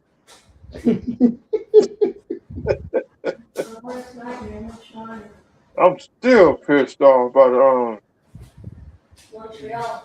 That is the most beautiful jersey I've ever purchased. Is the Vegas Knights jersey. Hey, Mace, have you seen the new U.S. jersey? I've seen it. It's nice. It looks nice, but they suck ass. Uncle May, you got your belt? These females got your belt? I said belt. What belt? The WWE belt for winning the draft. No, I don't have a WWE belt, but I've been looking at some belts the last couple of days. You know the guy that was making it. Oh, by the way, now that I got 305 up here, I could talk to him about it. My boy ordered the patch for you. And since you got the white jersey, that patch is going to look sick on your jersey. All the championships on it. So, Mr. Mayan, when you go to Sunrise, right? So I was going through there. No, you go to Sunrise next year. When you wear that jersey, right, and the Panther fan is talking shit to you, you just point at your patch. 24 champ. You tell them another cup is coming very soon. We'll make it 25. Yep, and 25 is coming. It's coming soon. Get that, yeah, man. My boy did it right for you too, bro. And the Hurricanes is supposed to be number one for life. No, Sam. Cause I cannot stand what's that one player the Hurricanes got is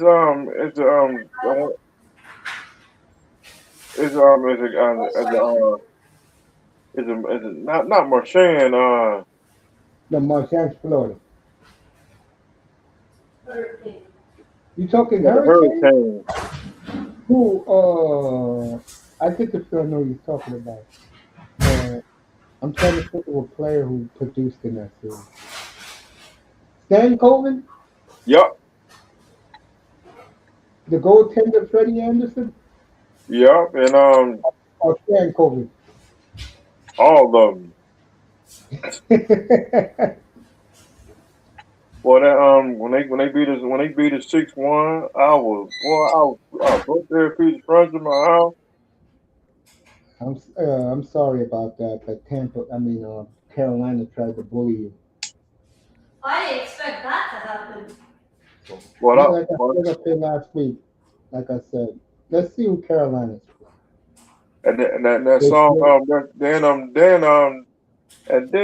then the TV played a song called Lord, and made it worse too. Oh boy, I was pissed off. They didn't have to play the song. But hey, Montreal don't go that far, though, coach. We got to get them back. But to go all the way with the young team that you have, right? Buffalo Sabres, they on the list too. They on the hit list. Everybody's on the hit list, even the Capitals. Washington Capitals, you're next. Mr. Miami. And we're gonna get them one by one. And Tampa Bay they add them to the list too. What see, that's what I don't mess with. Tampa, Florida Panthers, Bruins. And the Buffalo Sabres. Montreal, you got a really young core last year, and this year, look, you got this far. It's a good achievement. Yep, we got to get them back. You want to get some free agents. We need some free agents. The free agency yet? We need some free agents. How was your weekend, though, Coach? My weekend is it's good. God is good. Staying humble, staying blessed. Free flying? Yep, it's peaceful. Yeah, I like to hear that. You know, Melina. You know the usual, like God, family, country. Yep, God is good. Staying humble, staying blessed. Mr. Miami keeps doing so. Yep, and Yep, I had a situation a couple weeks ago. Oh, I know what you're talking about. I was gonna say. You know, when I just got off from work. Next thing, I had some relatives. Yeah, we all need that one. So I had to do like what's that one dude you should say? You should say that one magic word. Option C. Well, anyway, I was gonna say. Austin Harris. You should say that one magic word. Austin option C. I just had to get my relatives out of my house because I told them I don't want no I don't want no company. So Mace, when is the White House fight anyway? Like UFC, it's like Freedom 250. Is that like It's coming soon. I think Trump's birthday is the 16th, so so it's it's coming next Tuesday, not just on the That's following next Tuesday. week. it's okay. It's next Tuesday because Yeah, initially next Tuesday. it was supposed to be on. I think initially it was supposed to be on July 4th, but July um 4th, your Independence Day. yeah. Yeah, he put it on his birthday. I don't think- No, so it's the 14th. It's the 14th. So I don't get into. I it's on don't get. Sunday. It's also Sunday's Yeah, gonna I don't be get into case massive. fighting. So it's next Sunday. Sunday's gonna be massive. Sunday's gonna be so massive this week. Next Sunday is Oh, fuck. No, it's this Sunday. here in New Yeah, York. What about the hockey draft? this next Sunday. Yeah. Hockey draft? Yeah, and then we also have we'll have the NBA finals this week. We have that, and then the World Cup starts next weekend. So it's gonna be massive. NBA Finals should be over by Wednesday night. Bro. You're giving the Spurs too much credit. They're gutless. Yeah, I think I'm confident they'll sweep. Yeah, Knicks fans are hugging me. Yep, Knicks it's fans are time to hugging turn me TV, yesterday. y'all. So I guess Wow. Topuria versus Gaethje. There's some good fights. There's some amazing fights. No, I'm not into the fights, Fargo. I don't know who these cage fighters are. I don't know who the boxers are. We got professional wrestling coming up. And then next month we got Conor McGregor coming back. So I mean, Yeah, he's I'll fighting. skip, I will skip all that. Next month I will be hell yeah, I'll be long gone next month. So you can Hockey draft. there is no free agents in hockey this year, so I'll be doing the NBA trades. NBA Other than that, silver ring. We got Money in the Bank coming up. yeah, you guys getting your plate, and don't forget SummerSlam for you play fighting We fans. got our wrestling back. Right, everybody? We got our wrestling. Yep, we got professional wrestling coming up, and because I already missed WrestleMania. Yeah, your wrestling was ruined. hey I Mel, thought- when does the transfer window open? Well, that's Melina to know that. I don't get into Well, that. their transfer window, it opens and closes. When does it close? When does it open? Like next week? So the transfer window officially opens on the 15th next week, and Okay. it'll close on September 1st. There you go. Hopefully we get. I think we'll get our business done in July, honestly. But it's Yeah, they're both up here. yeah, but like the second, usually between the World Cup and like the but we're gonna have our first major signing done before. What's our first preseason game? We're going to Community Shield. And the quarterback hit list. Jeff Bob, I got some serious news for you after they finish talking about their soccer. Sorry, go ahead, Coach. No, go ahead, talk. He wants to know when the transport window is open. Go ahead, tell him. You know this. You follow that. So the first preseason game's on the 5th of August in Dublin, partner. Yeah, I can't wait. I mean, I want to see. I want to see if Bert is actually serious. Yeah. He's the one I got my doubts on, but go ahead, Coach. Dang. Don't say Montreal, my team, and college, Canadian Football League, we on the road. No, you won in Hamilton the other night. My team lost last Friday night. I bet against my team to lose. They lost. Winnipeg Blue Bombers won. So I Dang. was gonna say Oh, 3-4. oh yeah, Your Mace. boy. Mace, I got good Yeah, news for you, by the way. Today was the yeah. Monaco Grand Prix, your favorite event. I'm gonna leave That that alone. NFL news, coach.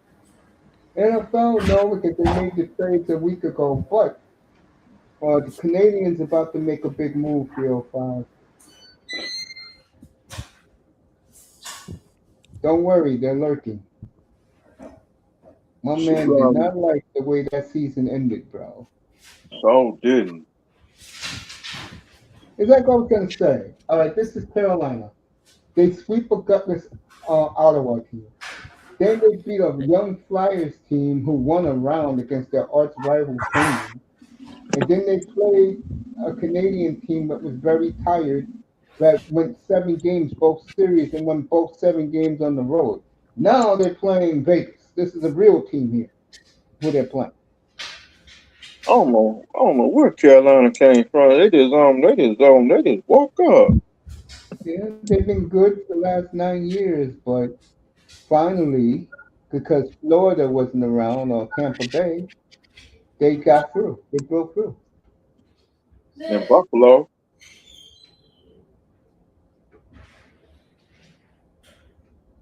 they like a headache.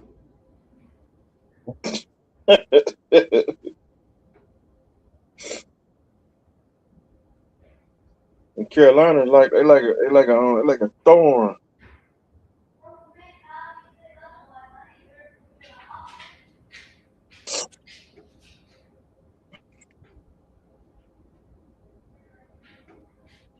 They're like a foreign team.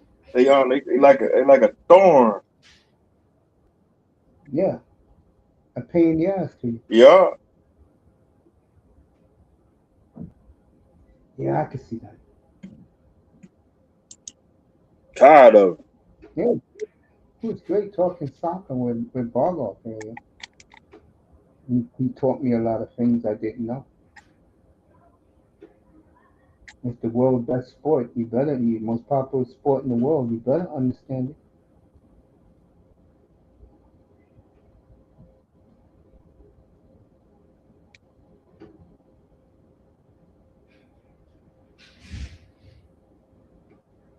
Yep. What a boring Sunday night. There's nothing going on a Sunday. That must be boring. Yeah, Barloff was great, bro. I hope he's still there talking about the SEC.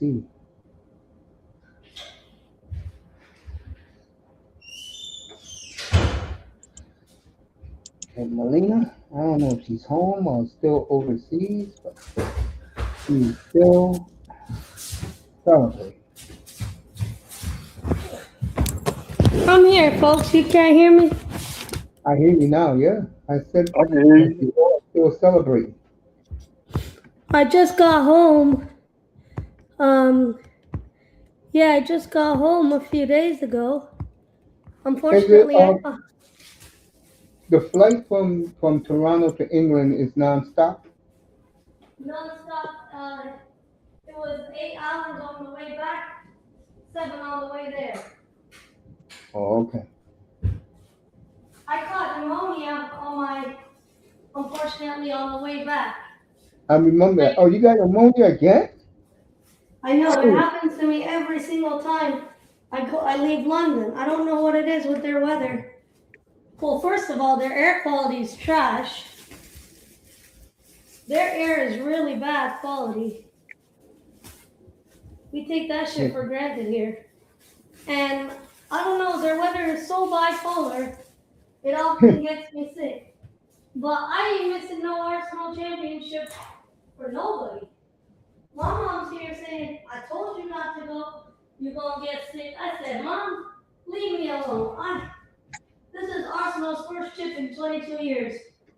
I wasn't gonna miss it for nothing, and I had a really good time. You know me, Uncle Mace and Coach, I don't go out like that, so when it's sports and it's a big thing like this, I don't want to miss it, you know?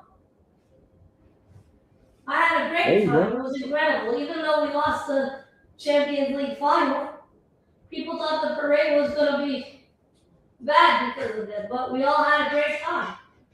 And the team deserved a proper celebration. The team deserved proper celebrations. That's exactly what everybody turned out to do. Yeah, that young girl was drunk, boy. She was doing those videos. Hatred she had for Man City. Oh yeah, they're a bunch of cheating. Congratulations to Arsenal. Shout out to Varga because he's the one that told me he was live. Sometimes YouTube don't even notify you, even though we have notifications on that you're live. Well, I'm glad you had a good time. I'm glad you had a good time. What about you, Bob? You should have went. Yep, I was toast that night when Arsenal won a championship. Sorry, buddy. Got Dusty back up here. Whose dog is that? That's my sister's dog. Sorry. No, it's not. Waiting for Dusty to unmute. Yeah. Yep, I was toast that night when Arsenal won a championship. That was it Saturday night. You mean Celebrated. last 2 weekends ago? Yep, I celebrated a couple that when Arsenal won a championship that Saturday. I celebrated. I'm gonna leave that alone.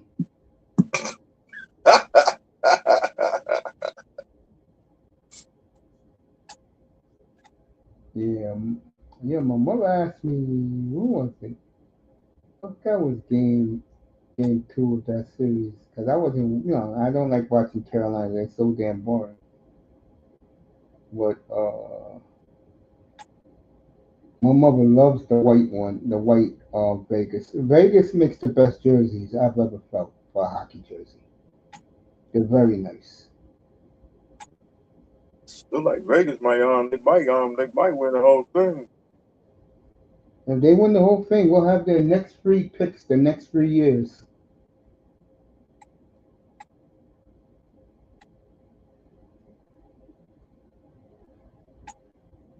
Finally Look, putting it somebody take out Carolina.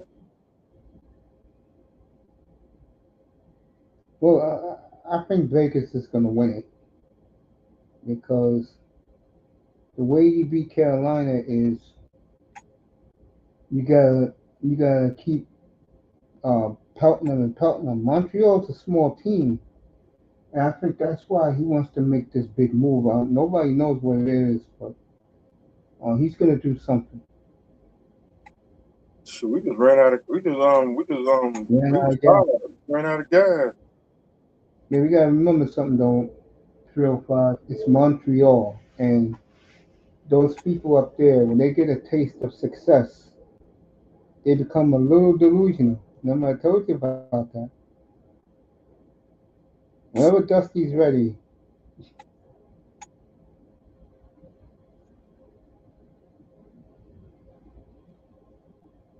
Oh, okay. I got you. Stay right there. I got you. There he is. Bring Bargoff back up.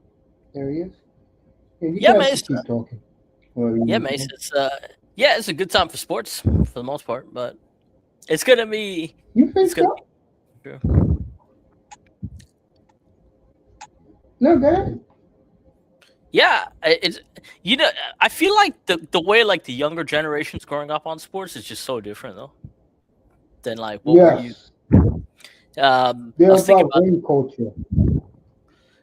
Yeah, but is it because they're so used to YouTube a little bit differently? They're like, I feel like they grew up more on YouTube that they see it a little differently. I feel like a lot of these guys just don't experience it for themselves. Honestly, that's the only thing. No, I can see that. But ring culture is massive. Like sometimes they forget. It's like sometimes they think like. I find it funny when they like try to diminish like stars. Like Dwayne Wade, for example. Like they don't realize like how good Dwayne Wade was sometimes. Yeah, you wonder about them. Yeah, I wonder about them sometimes, like in that sense. Like, because Dwayne Wade, growing up, he sacrificed a lot just to get those championships. Like, I Sure think did. people forget that part, but like when they compare him to Paul Pierce and stuff like that, like I don't know. I feel like once you get to a certain level, like people shouldn't be talking shit about like a player, but the younger generation just doesn't have balance with that. Yeah, they don't have no respect for greatness. That's the problem. Dusty, you up here finally? He's shooting a video right now. Yeah. Well, Wow. does he do content? Oh, Dusty? Yeah. Yeah, he got. I'm back. What's going on, man? Bargoff wants to know what's your content. Um, I really don't know what it's called, but for lack of a better word, I will call it barber ethics. Barbara, I think. Nice. He does shorts on being a barber and what barbers do wrong. Young guys do wrong. I mean, it's useful stuff, man. I mean, there's a lot of people. It's not like a lot of how to, like as far as haircuts is concerned. There's plenty of people doing that. I'm Yeah. more like the actual what it's like actually being a barber. Yeah. Yeah, you had Sean on Friday night, man. Hey, Friday night, I appreciate you guys coming up here, bro. That was a good show. Yes, sir. Thank you. No, I, thank you, man. You guys were great Friday night. Huh? Sean I was only knew one barber, and I think yeah, he tell us said like about the, it. the best part about being a barber is you don't take work home with you. That's what he's. I think that's the best part. That's what he said at No, least. I don't either. But it's like, but and I guess like it just depends on like if you, it just depends on your clientele for the rest of it. But Man, once I'm done, I'm done. that's the best. You get to enjoy life. You get to enjoy life on your own terms. It's like I'm not a slave to money. Once I'm done, I'm done. I have a beer in my hand, which means I'm done for the day. There you go. And for some people, that's like the freedom they want. Like, that's freedom for a lot of I mean, people. it's not well, it's not necessarily. I mean, it is freedom, but like I can do that, right? Like the youngsters, I'd be like, bro, y'all can't do that. Like, you can't just look at what I do and think that's okay. Like, you got to actually thug it out. Like, you can't give me no clients. I can only give you clients. Yeah, Mhm. yeah. Like, That's you cool. can't. For real though, I think that's gonna be one. You can't give me clients. I can only give you clients.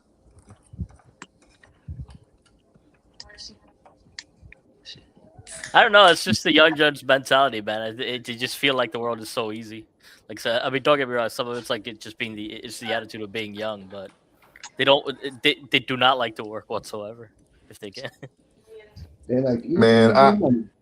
this is my thing. Where are y'all going in the daytime? Like, where do all these young niggas go to the gym at 1 o'clock in the afternoon? Like, where like the gym is open at 7 p.m. too, right?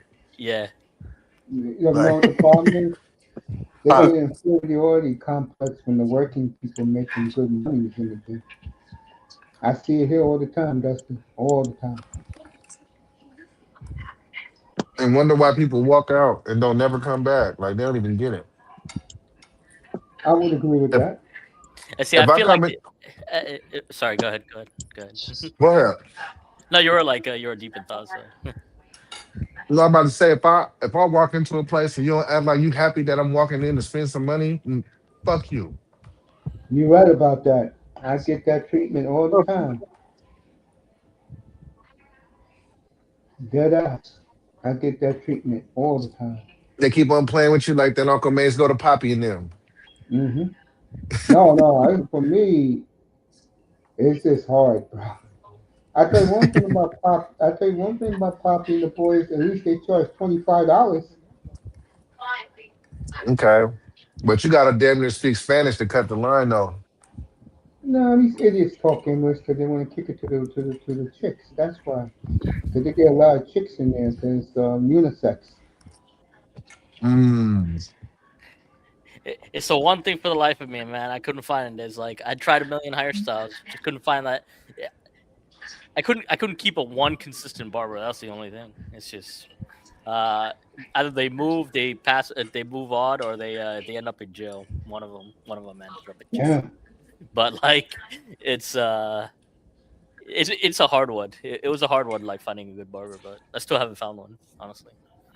I'm sorry to hear that.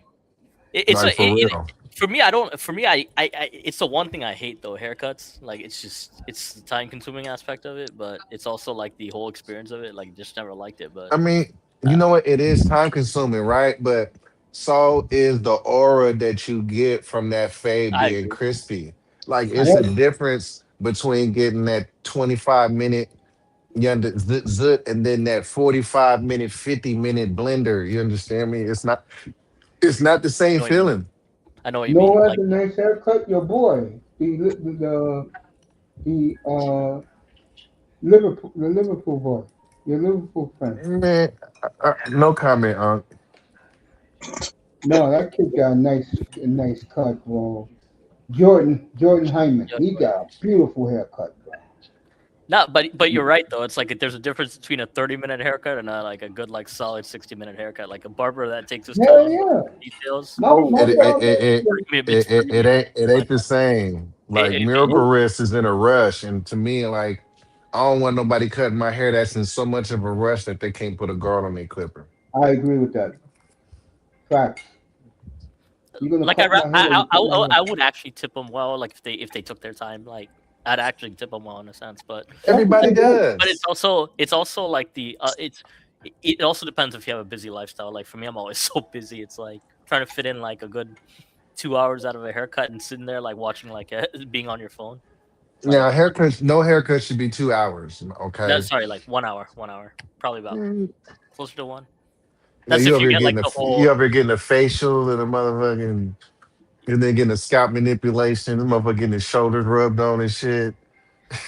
I mean, This nigga, those are extra. Those are extras. Those are extras. But like, I mean, that's. I feel like they do that. Like they do that a lot in Chicago, though. Like when I went for Chicago, they yeah. did that. Like one of the beard thing. London was like to the point with the haircut. Chicago was all about the experience, but like, well, it still depends on where you go. But Man, can I some places in Florida do not know how to cut hair. I'm just saying. So can I be honest? I feel like a hater a little bit What? because I spoke on all the barbers raising their prices is kind of messing up the game. Now, I actually do believe that, but I It feel is like, messing up the game big time. Because there's a lot of people. I'll just do it with our culture. There's a lot of people cannot afford to pay $75 for a haircut. And like I told you the other night, the young barbers, I don't like them at all because all they do is talk to their boys. Agreed. I see that a lot. I see that a lot. no, ain't look. I don't got no problem with talking, but you got to be talking and cutting at the same time. I Agreed. Like, agree with that. talking and cutting at the same time. Like, you gotta if you're gonna engage, you gotta multitask. You can't get behind, cut the clippers off every time you got something to say. I I will agree. say it. I mean, how many cuts do barbers do like on a like, in a day? I Like mean, six. it depends, man. If you a 30-minute guy, you probably doing maybe like 12, 15 cuts like that a day, something like that. If you an hour barber, you might do like 8, 9, maybe 10. Yeah, it's still hard work, man. It's still hard work. Like I mean, I knew one I barber. He don't was I don't want to call it that. I don't want to call it hard work because there's people out there that put ceramic tiles on pallets for a living. That's hard work. yeah, it's true, true. You know what I'm But saying? It's but it is a skill to it. It's easy for me, but to somebody who don't know what they're doing, it'll be very difficult. like the attention to detail for the most part. It's like it's like when you do it as long as I have, what you done already made 30 different equations about what you about to do before you even make one cut. But I guess like balancing like patient satisfaction. Sorry, not patient. Like what do you call them? Like what do you call the person? Like That just depends on how you like work. customer satisfaction, like balancing like customer satisfaction and like ease is like that part must be hard. I knew Well, one customer barber. satisfaction comes with the good haircut. Like that's one thing. That's what it boils down to. Like if the haircut is fire and and you put that motherfucker in a blender and that motherfucker look good after you get out the shower and that shit wash off, then you got you something. Yeah, You know, and unfortunately that's getting rarer and rarer, you know what I'm saying? Unfortunately. I mean, don't get me wrong. Like, I don't go asking for like the Neymar haircuts of the world, but like, some of those like luxury haircuts, like, yeah, because some of those like real like extravagant haircuts they spend like thousands of dollars on, like celebrities. But it's Man, like, I don't think no haircut should be $1,000. Like I just don't. Like, okay, if you want look, if you want to cut the Queen of England, okay, charge them. But like if they have to come to you in a store on the street, I don't think no haircut is worth $1,000. yeah, I don't think no haircut and beard is worth $100. Now, if you want to throw a facial and all type of extra shit in there, maybe you could fluff it up into something like that. But I don't think no haircut and plain haircut and beard is worth even $100. I think for like certain people though, it's the privacy. I think it's the privacy of like getting it done. Like, that's what they pay for more so. My Okay, problem is, yeah, go ahead, Dusty. Go ahead. I was just saying, shout out to them, but like, you know, you can't build your business on that because I mean, how many clients you think exist at a 10-mile radius? Yeah, that's true.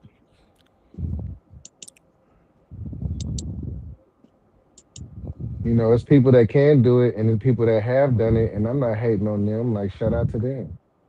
But you know, it's people that's making decisions like that on their prices and messing up the game before they even get they toe dipped in. Like, bruh, like, why don't you Yeah, build a little bit? Why don't you charge 40? like work on your craft a little bit before you start I mean, charging more. 40 is a good. When is 40 not a good price? That's how much I pay, like 40 plus a tip. But Like, I'm in California. Like for example, me, I charge 45. Really, if I wanted to, I'm probably worth 60, and that's just for a haircut without a beard. I'm worth 60, but I charge 45 just because, like, I don't know. I feel like the average person, bro, is not spending no more than $50 at a time, at least without a beard. Like, if they getting a beard, maybe they'll do 60 or 70 with a beard, but just a haircut by itself, bro, that's like the maximum is like 50, bro. All right, man. Zano's here, and he was saying some things in the chat. And one of the things he said that I feel culturally, depending on the culture, the barbershop culture is different. He's right about this. Latinos, you can get a great cut for $10 to $20. Asians are even cheaper. Well, I got news for 10, you. $20, Asians, $10, $20 is over with, depending on if you somewhere in the middle of hog country, for Iowa or me, something it's like that. $25. The cheapest is $25 is $25. really There cheap. is a Dominican cutting the hair though. Like, the people that's talking this $25 business, like, I'm not knocking it.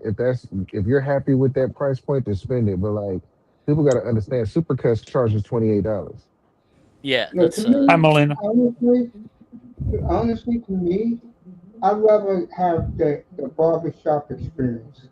I'd rather have the guy give me my cut freshly, like the way Dusty does. If I was out where he's at, and I came out to see him, which I do plan to do, I'll grow my hair long enough so Dusty could do it the way he does, and I'll do him a C note, and I won't even think about it. And I'll hook you up. It- I'll give you a Nas ball fade. What's up, Jordan? But do you agree with me, Dusty? Since you're in the barbershop game, do you agree that the Latinos are probably of the in the area? You feel the Latinos are the cheapest, or they usually more expensive than if you go Nah, to a black barbershop? the Mexicans charging just as much as we is out here, bro. Them motherfuckers is they ain't no different. You know what I'm saying? They just like us. You feel me? The cheapest you gonna find out here is probably the Asians. You might find a little Vietnamese lady that'll cut your hair for $20 or 10, 15, $12, but you getting a little 10-minute clipper over comb, you know, out of there, little rub your shoulders. Okay, thank you. Come again. Hey, I just get So Jordan. I just gave you some love, bro. I said that you got one of the nicest haircuts I've ever seen in my life. That Yeah, I'm serious about yeah, that. yeah. It's funny. Mace brought up the Dominican barbers. I went to two different barbers when I was in New York once. I went to a Dominican barber, and he was super cheap. But I went to then later on in the week when my hair grew out again because my hair grows out pretty fast. I went to a black barber shop and like I can't. He charged me like $120 for a There you uh go. Damn. You and was probably this you was isn't probably in like Queens. I mean, all right. Let me ask you a question. Now, let me rule out some fuckery with a couple of questions. You mind? yeah. Go ahead. Okay. Did you get like a special? Like, did you get like a razor shave or something like that? uh yeah, you when I get my hair cut I have to shave it off with uh do like a straight razor shave. Yeah. So he gave you a straight razor shave on the face, and, Yeah, and on the what kind of fade. and what kind of so you do that on the fade and the face. Yes. Oh, I mean, it can be a bit overpriced, but I assume that that's like just New York. Um, what is it called? New York inflation. Yeah. But I would think for out there, you should be able to get something like that for about $80, 70, $80. Yeah, the barber shop I went to was in Soho. Oh, of And so course, you that's the pay, reason. so you paying Soho prices more than that. Because if you think about it, right, like, oh, if you think about it, a lot of the barbers is charging what they want to get after taxes, right? So they might, let's say, they might have a 70 or 60-40 split, right? So if they charge $100, they get 60 out of it. So they Oh, charging. next time you go to New York, there's a place on Fourth. It's on 10th Street and Fourth Avenue. You get a good price, about $15, and women cut your hair in there, bro. Yeah, I get the Dominican barber I go to. I usually go to was closed down that time that I went, but the guy's pretty. He's in Washington Heights near Caridad. If you know that around that area, Mace, and Yeah, I stuff know the like that. area. That's the barber shop I usually go to, but he was gone to the DR the time and he's pretty good. His everything I taught just told you I get. He charged me only 20. It's told plus taxes only like $21. Now that's not now that's see that's what I don't like because that's undercutting actual. If it like nah, brother, like check Listen. this out, man. Like now look, I'm real good at what I do. Like I can show you my Instagram. Like I post my work, right? Yeah, I was just looking at it. Like if somebody does as good as I do and they charge $20, I'm gonna move. Like, I've and if done you in those the in shop, and if so you in many. the shop with me, like $20, bro, like you bugging, like bro, like look, if you getting 60, I ain't mad at you. 65, like I ain't mad at you, but like, bro, 25 for a straight razor shave and a razor fade, y'all bugging. And you Yeah, know the yeah, reason why yeah. I asked the barber why he does that is because I've seen pictures in his barbershop. He has a ton of baseball players. He cuts the hair for Frankie Lindor, Carlos Correa. All those guys come to his barbershop. And the reason why he says the reason why when they come to New York, it's because the price his price is manageable. Most even though these guys are millionaires and stuff like that, they rather not pay $60-$70 for a haircut. Still, I yeah, mean, but That's a good. in New York, man, if you getting all that done, a hot towel shave and a hot towel razor fade, bro, that's worth $70, bro. I That's a mean, lot of work. what's that place? What's that place that does that? What's the sports? Is it Sports Clips? Is that the? no, it's not a Not sports for, clips. This is not like that. a mom and this guy's a Yeah, family owned business Yeah, and yeah, stuff. yeah, yeah. Like an independent contractor independent. type Yeah, of dude. yeah. So it's Um, like that type of work is worth like a lot more than what they charge, bro. Cause like really they charge you cheaper than great clips, bro. Think about that. And you're in New York City, they charge cheaper than Great Clips. Yeah. Yeah, they do. But Depending on the where you re- go. If you go to Dominicans, they're gonna cut your hair for $20, $25. If you go to a brother's barber shop, you're talking 80, 90, and that's why nobody goes there. yeah, no, Mm. and like I said, Puerto Ricans and Dominicans are the cheapest in New York. That's where I usually go. That's why I usually go to them and stuff like that. That's interesting. See, I hear the cheapest is going to be like your Supercuts, your Great Clips, because it's a lot of those places everywhere I hear, bro. But I don't really see them as competition because, like, my people, like my clients would never go to a place like that, so I don't see them as competition. I will never go to a place like that either. I go to someone that is going to give me a good cut for a good price. And if you make me look good, you're getting paid and you're getting a big tip too. And I don't even So if think you, about it. so if you want a cheap cut out here in California, bro, a cheap cut is like $35, $30. That's cheap out here. And I'll tell you something else I don't like. When guys don't want to pay the barber, they want to get a discount and get it for free. Get the F out of here. Free. I Yeah, yeah. mean, do you know what? That ain't never happened to me, but I have had a couple of people run off on me. And when it happens to me, man, I'm not really worried about it because at the end of the day, like I'm really good at what I do, and you're gonna feel real bad when you can't come back to me because you done ran off. Exactly. Yeah, and I Yeah, feel the yeah. most expensive and most overpriced place. I've gotten haircuts in Vegas, and most of the Wow. places in Vegas Dang. are like over $120 because It's they great. not only charge you for a haircut, most of them have a bar and food included. Man, Vegas stuff. Go ahead, Bogo. What you gonna say? No, Vegas, yeah, no, you Vegas guys got are right. high, Like, Vegas got high roller shit. no, Yeah. Go ahead. you're Go spot ahead, on with Bogo. that. Like most people, like I can't go to places like I don't like going to places like Great Clips and Supercuts, but it's the relationship you can form with a barber if you can find one. That's the key. That's Yeah, always the but key. sometimes, and this is what I was telling Dusty and Sean the other night. Sometimes you may think you're forming a relationship, but then when his crew come in, he acts all like he don't know you.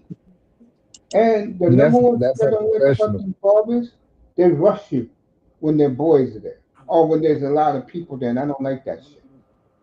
Nah, nah, man. See, and that's a problem, man. Because like you over here pocket watching, you over here trying to get to the money before somebody else get to it, and it's like, don't worry about that. Worry about the person that's in your chair, bro. You might have Exactly. charged 40, and they might have gave you 80 because they appreciate that you didn't rush them. Like you Mm-hmm. Yeah, fucking your own stuff up. and Dusty, this is why, again, like I said, this is why I like the Dominicans and Puerto Ricans because no matter how busy they are, even if they have multiple barbers or if it's just them in the barbershop, they take their time with each customer. Like they don't I don't rush know you about out. that, Tony. They don't take their time with me. That's why I don't go to them. You don't I ain't go to gonna lie. Dominicans. I ain't gonna lie, bro. How you gonna take your time and be the cheapest? That just ain't gonna work. If you I'm the gonna tell you the cheapest, you truth. gotta do. Though. My If you do it barber, 20, if you charge 25, you gotta do 3 cuts an hour. the, Dusty, I ain't gonna lie to you. My barber I knew him since I was 5 years old. My father used to take me when I was 5 years old. With me, he used to charge me $22, and he would take like 45, 50 minutes with me, bro. He didn't care who was there.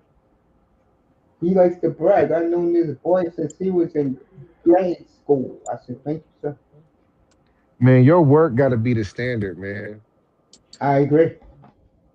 And Your that's work Yeah, why gotta here be in the New York, standard. no joke, the barbershops are empty, bro. Guys go get their own clippers or have their boy cut their hair. Yeah, so you Or got they me just thinking, man. Like, cause man, it's a reason why people. Well, it's a reason why people like that stuff, bro. It's like you what I'm on Instagram and he came from 4 hours away and spent $250 on a lineup. yeah, fucking. You should have seen Sean. I can tell by the look on his face, bro. When you showed him your equipment, he was blown away, bro. Who? Sean, when you was up here Friday night, you and him talking about haircuts. Oh yeah. He had the following buddy. Yeah. I remember him. Yeah, Hey, he hey, was blown Dusty, away, bro. Say what? who's the best equipment? Like, who's the best in terms of service and reliability when it comes to all the razors and all the barbershop equipment that people usually go to that's not constantly breaking down or having to get replaced usually? You got to get the old corded stuff because that stuff was built to last 20, 30, 40 years. The cordless stuff is built to last a year, maybe two. I've had cordless stuff. Sometimes it's convenient. It's nice to have the freedom of it, but I always prefer the performance of the old stuff, man, because it's heavier. A lot of people don't like the heaviness, man, but I like the quality of the machine. So I use the older stuff. And back Well, then, like nowadays, y'all got 20 choices of different companies. Back then, we had three, bro. You either got a Wall Senior, you got an Andis Master, you got a Fast Feed, or a 76. Like that was it. hey, 305, let me ask you. When you get your hair cut, does he leave it the way you want it? Now I cut my own hair because yeah, I like yeah, I'm bald head. Oh man, ain't nothing wrong with that. Just like like what I do is like, and I give back to the game, right? So I always take care of my baldies, and how I do that is this: I'll tell them what like shaver to buy so that they can shave their own head, Mm-hmm. like, and I'll tell them which one I buy. That way they can go spend a little 70, 80, $100 to go buy their own shaver, and they can shave their head every day, right? And they're not gonna feel like I'm trying to get $80 from them every time they come in, right? But I'll tell them the shaver to get. But what's gonna happen is they're gonna fuck their beard up twice. After that second time they fuck their beard up, they're gonna grow it back and never touch their beard again. Now, I do my own shave. I shave my own beard, bro. Yeah, I'm letting mine grow out. I But I'm only let saying mine I'm talking about like it because they'll try to grow out the beard, but they'll try to like line it up and stuff like that, and they'll always fuck it up because they'll make it look like George Lucas or some shit like that.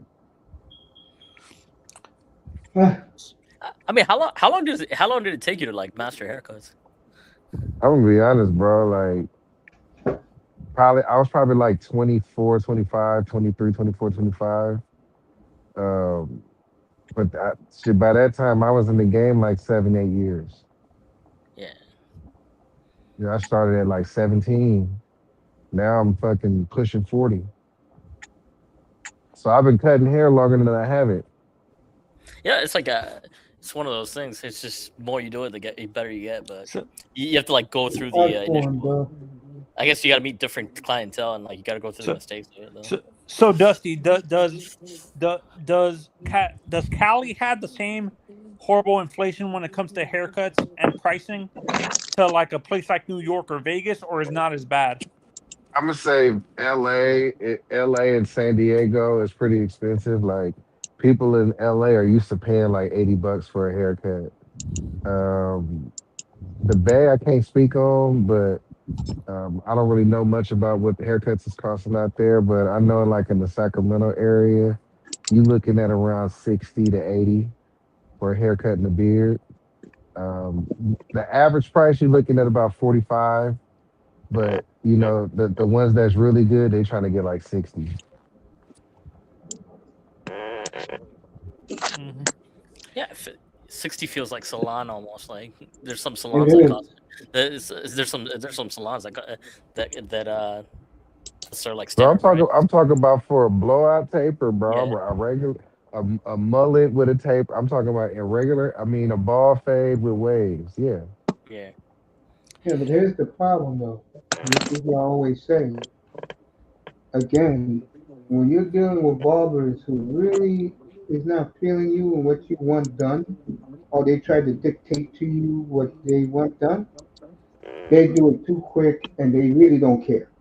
They just want your money and out the chair.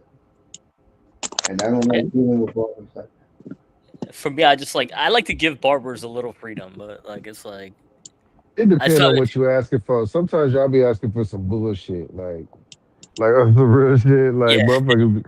like, can I get a can I get a ice cream cone?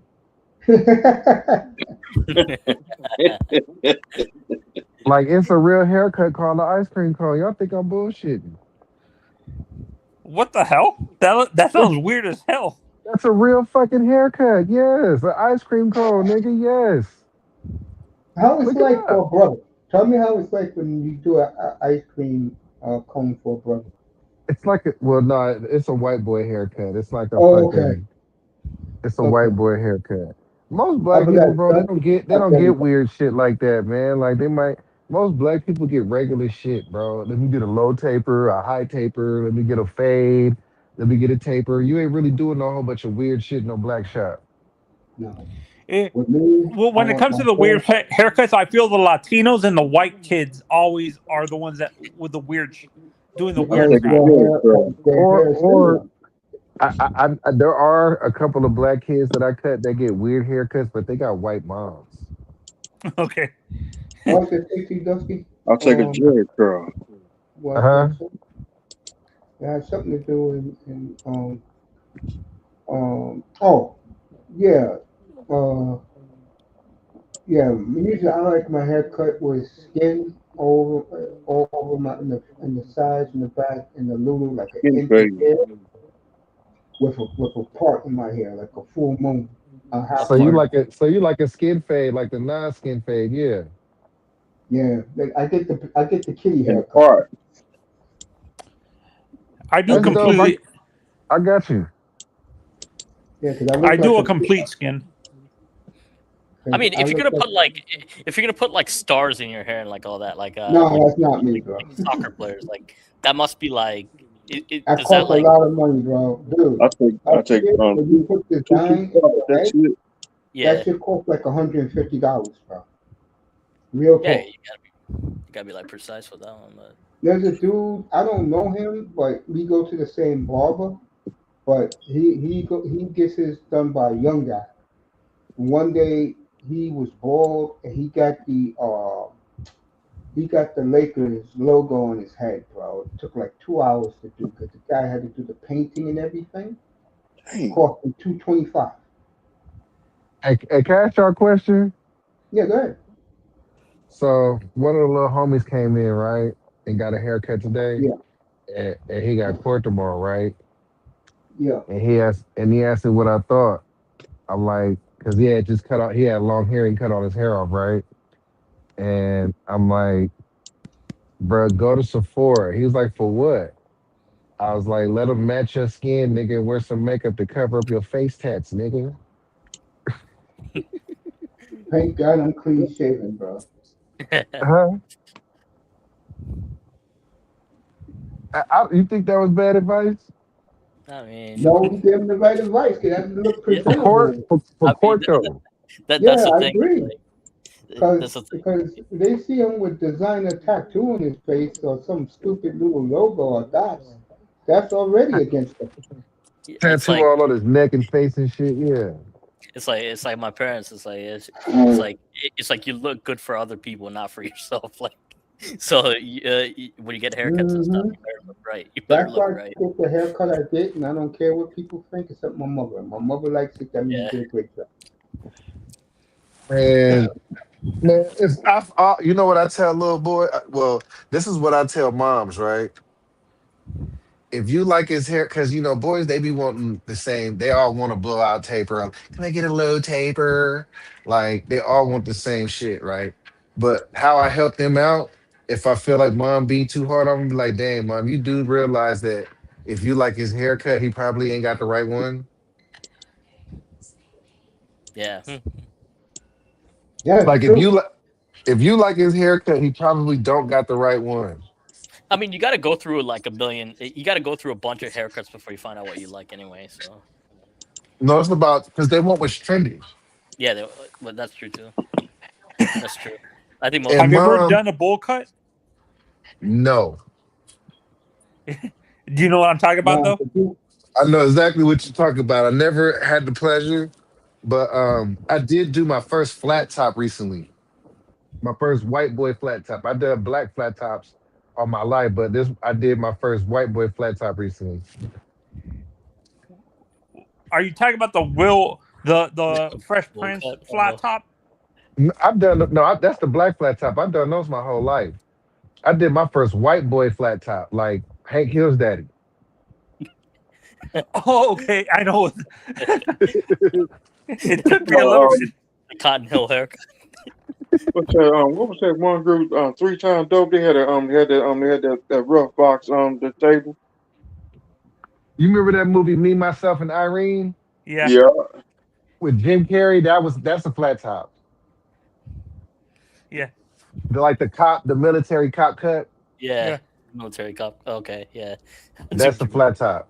I did my first one of those recently. Yeah.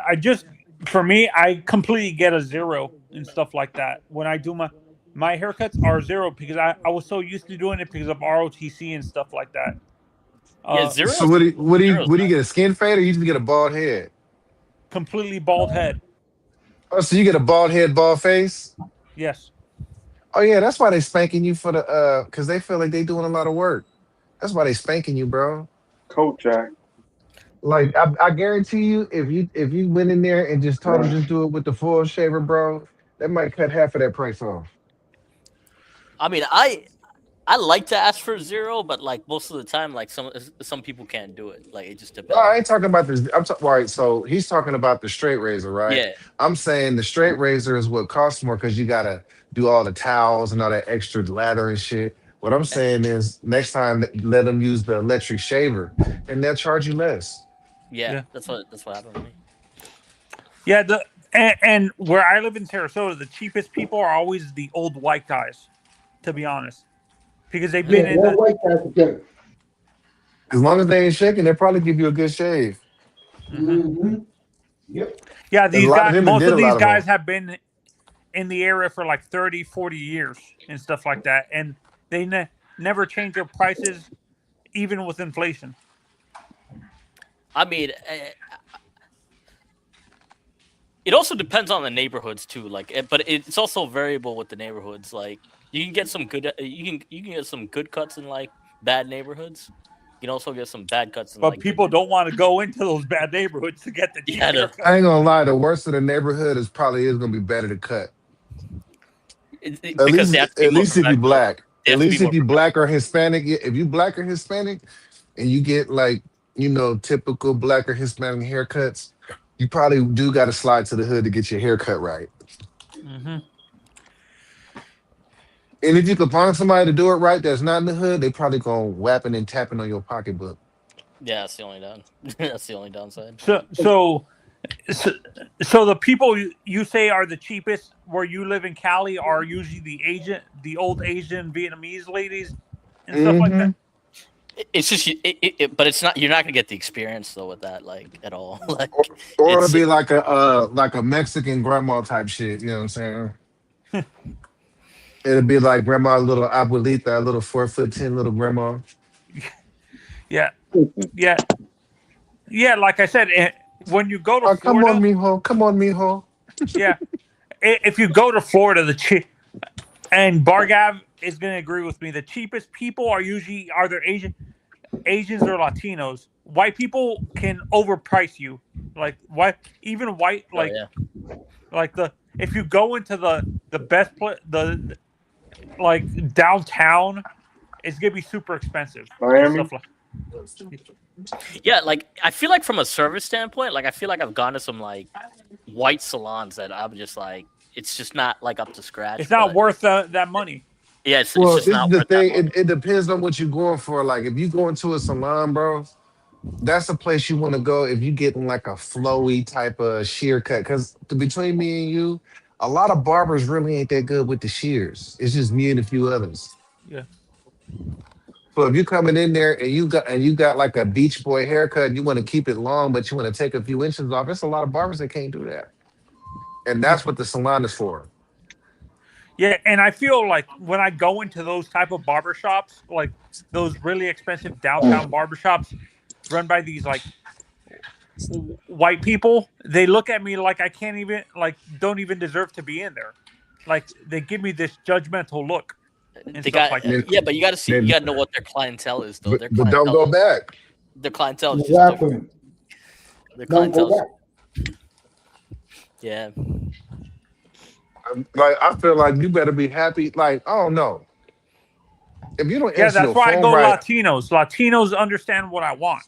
I guess man, I mean, is it easier in the modern age because everybody's on like that one app? I guess I forgot the name of it, but you can kind of see their work ahead of time. But I mean, um, I have a portfolio. I do have one of those little app things, but you can see my portfolio and decide, if this is what you want to do. but does that get you more clients that way, or like is it just People say it does, but I send more people. I've always I never depended on stuff like that to get clients, bro. Like I come from the old era. Like I talk to people and give them business cards. like word of mouth? Yeah, word of mouth. It compounds in real life, man. That other stuff compounds online, but online don't bring you no money. Agreed. So you don't even do like commercials to expand your base, like on TV. No. I'm gonna tell you what the best marketing has and always will be. When your client is out in the streets and somebody say, "Hey, man, who cut your hair?" Yep. Word of mouth. There's nothing that's gonna beat that. There's not an ad you could pay for on Facebook that can beat that. Mm-hmm. For me, I feel the new word of mouth is like the Twitter stuff. Like It's if TikTok. you see, TikTok. yeah, TikTok and Twitter is the new word of mouth instead of the old business card, the old way you're talking about, Dusty, where you actually physically gave them a business card and stuff like that. Most of the new age barbers are posting all their haircuts and on online and stuff on social media. Man, I only posted haircuts, bro, because the people. I guess one of my videos had got a lot of attention, and people wanted to see, kept asking me to see my haircuts because that the quality of my haircuts was going to judge whether or not they listened to my opinion. That is true. Like you did that young Spanish dude you did. That shit was nice, bro.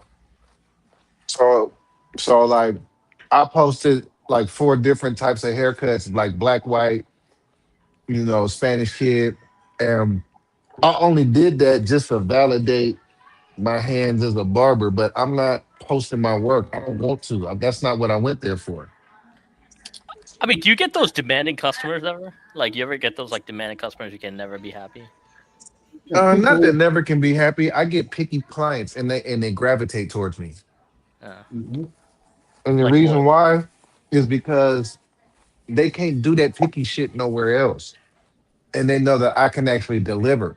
So once you get what you want from me the first time, you're no longer a picky client. What happens is when you come back the next time, it's give me what you gave me last time. Yeah, that's what you mean. You know what I'm saying? And I used to feel some type of way about picky clients, like, man, this motherfucker's annoying, but I started looking at it as a strength because like none of the motherfuckers can go nowhere else. Yep. It's true. Yeah, I talk to a few barbers when I go to my barber and stuff like that, and they say the most demanding clients are always the white parents, white kids, and stuff like that. The easiest people to deal with are Latinos and Asian kid, like the Asian parents, because I'm they're gonna not. be honest, bro. I think it's the Hispanic moms is the worst, bro. You And really think so? because I'm gonna tell you why. She's gonna bring little Miguel to the shop, right? Little buddy's Mm-hmm. gonna be a year and a half years old, and guess what? She's gonna show you a picture. She's gonna show you a picture of a 30-year-old Colombian guy. Mm-hmm. You know what I'm saying? Who has a skin fade with a design and Mm-hmm. a motherfucking expert shear work. And she's gonna say, "Yeah, cut little poppy up like that." And you have That's to how it sit there. You have usually to works. tell her. You have to level set her. Be like, you men are all even with no lineup, right? No, no, no, no, no. Skin fade. No, no, no.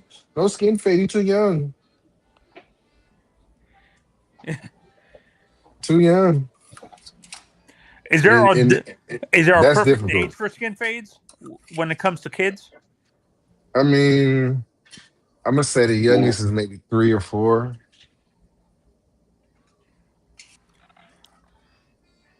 And that's I if they're good, bro. They might not be ready there. They might be like 4. Is it Oh, good come to get a on, skin yeah. fade every two? Like, But do if you get somebody come in clients? there 2 years old, then yeah, give Timmy a skin fade. Ew, ew. You get clients that come every week and just Skin try to fade. yeah Girl, get let's the see if skin we can fade. get a cape on them first. How about that? Yeah. Uh, uh, uh, no offense, Dusty, but I came up here tonight to talk sports. And don't get me wrong, I like the fact that these guys love what you do, bro.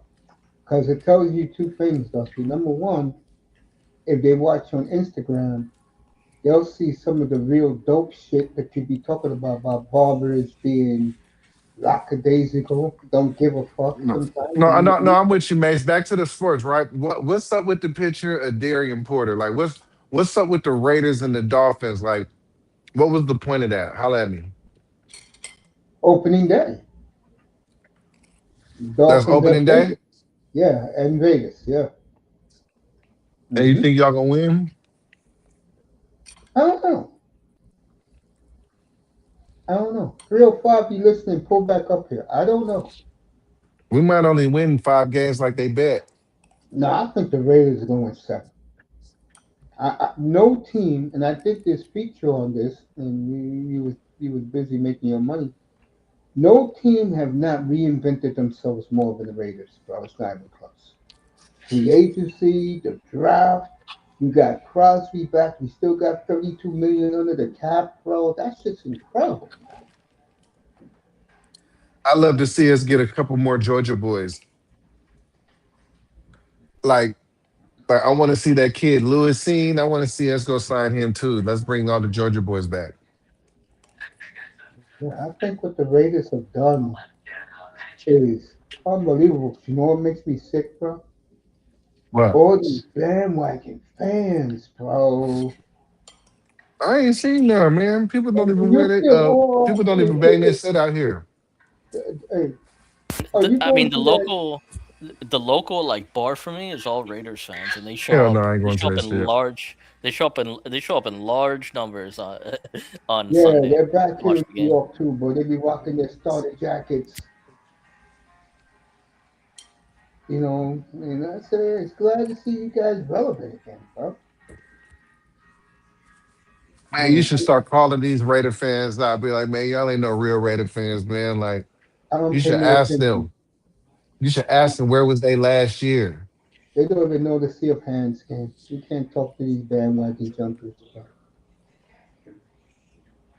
I don't even know no Raiders that come over here except for Uncle Ism. Oh, Ism come see you, gets his cut from you, bro. Huh? Ism gets his cut from you. Like he No, cut you from him. no, I ain't never cut Ism, but I know he a Raider fan. Oh, hell yeah. It's just you and him, who I know. That's what I'm saying. I don't know nobody else that's a Raider fan. So don't let nobody we know come around here talking Raider business. Nah. I'll just ask one question. Who And caught the even ball in the Sea of Hands game? say it again. Who caught the ball in the Sea of Hands game? Sea of Hands. C. SEA. That's the most popular play in Raider history. The Playoffs most against pop Miami. the most popular player in Raider history. No, not player. Play in history of the Raiders. What is that? Casper? No, that was Clarence Davis against the Dolphins, 74. They Clarence called Davis. they called the Sea of Hands game. Man, Dolphins that's way never before my recovered from time. Dolphins never recovered from that game. The Raiders Sea of won. Hands. Raiders, yep, Sea of Hands. NFL films, got it. That's when your music became popular. So the so who do you think is gonna make your roster? Like who do you think like out of the people y'all drafted, who do you think's actually gonna make the 53-man roster? I think all of them are gonna make it, Dusty. We don't have a team no more, bro. We're like, remember in Star Wars when the Death Star blew up Tatooine? That's us right now. So are you guys like throwing everything to get a quarterback next year? No, I think they're going to be competitive. I got the Dolphins winning 5, 6 games. Mm. If you And all right, so if you guys win 6 games, are you guys drafting a quarterback? Depends on what Malik does, because right now, and this is you're gonna laugh. Quinn Ewers is clearly the better quarterback in camp. Really? Yep. hmm Wow. Quinn Ewers is killing it right now in Dolphins camp, bro. Killing it. Ain't ain't that funny, man? When I was like, you know what, the kid was hurt. Give him a chance. Let I him like learn a little them. bit. I like them in Texas. I remember when they played Alabama in Austin, and they was about to roll Alabama. And a defensive end from Bama cheap shotted the kid, and he was knocked out for the whole year. And he said, when we go to Alabama, he told Nick Saban in his face, "I'm gonna whip your ass when we get to Tuscaloosa next year." And that's exactly what he did. And Man, from that day Quinn on, he Ewers, got my respect. you got to look at it like this. He was good enough to keep Arch Manning on the bench with a Yes, he bad was. knee and a bad knee and a bad ankle. Yep. He was 305. Have good. you heard this? Uh-uh. Quinn Ewers is killing it in Dolphin camp. While Malik Willis looks okay, but he could be a little shaky. Quinn Ewers is killing it, bro. So you know the Dolphin fans, you know what they're saying. How come we wasted all this money on this guy when we had a kid for the minimum for 4 more years? They're absolutely right about that. Mm.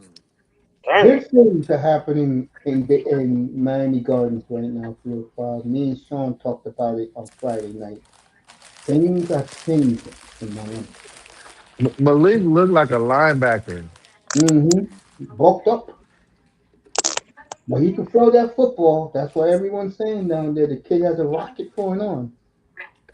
Yeah, but Quinn, I don't know. He's I smooth, just bro. I like this game in Texas. Like I felt like if he wouldn't have had an owie, I think he would have been all right. That's what I Like said. I felt like he rightfully so beat Arch Manning. So it's like I'll look at you guys like you guys already have. I think I might have told you, but I'm like, you guys already Yeah, got your last week you franchise told me. quarterback. Yeah, if they go with Quinn Ewers opening day, I don't have a problem with it. Let me ask you I this. mean, I got Max in Miami. This is for Bargo. What's your honest assessment on Jericho? No, like I said, I think it's a mentality thing with the whole Detroit situation. I think he I do did too. well. I think he came back. He came and to let me come Detroit. back, Uncle Mace. I can't hear him. Uh, No, it's he, not you.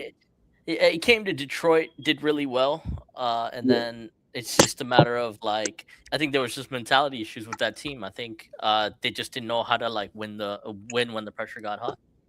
yeah, Uh, I agree with it's a that. it's a hard working city, but like there's only so much you can do if you've never done it.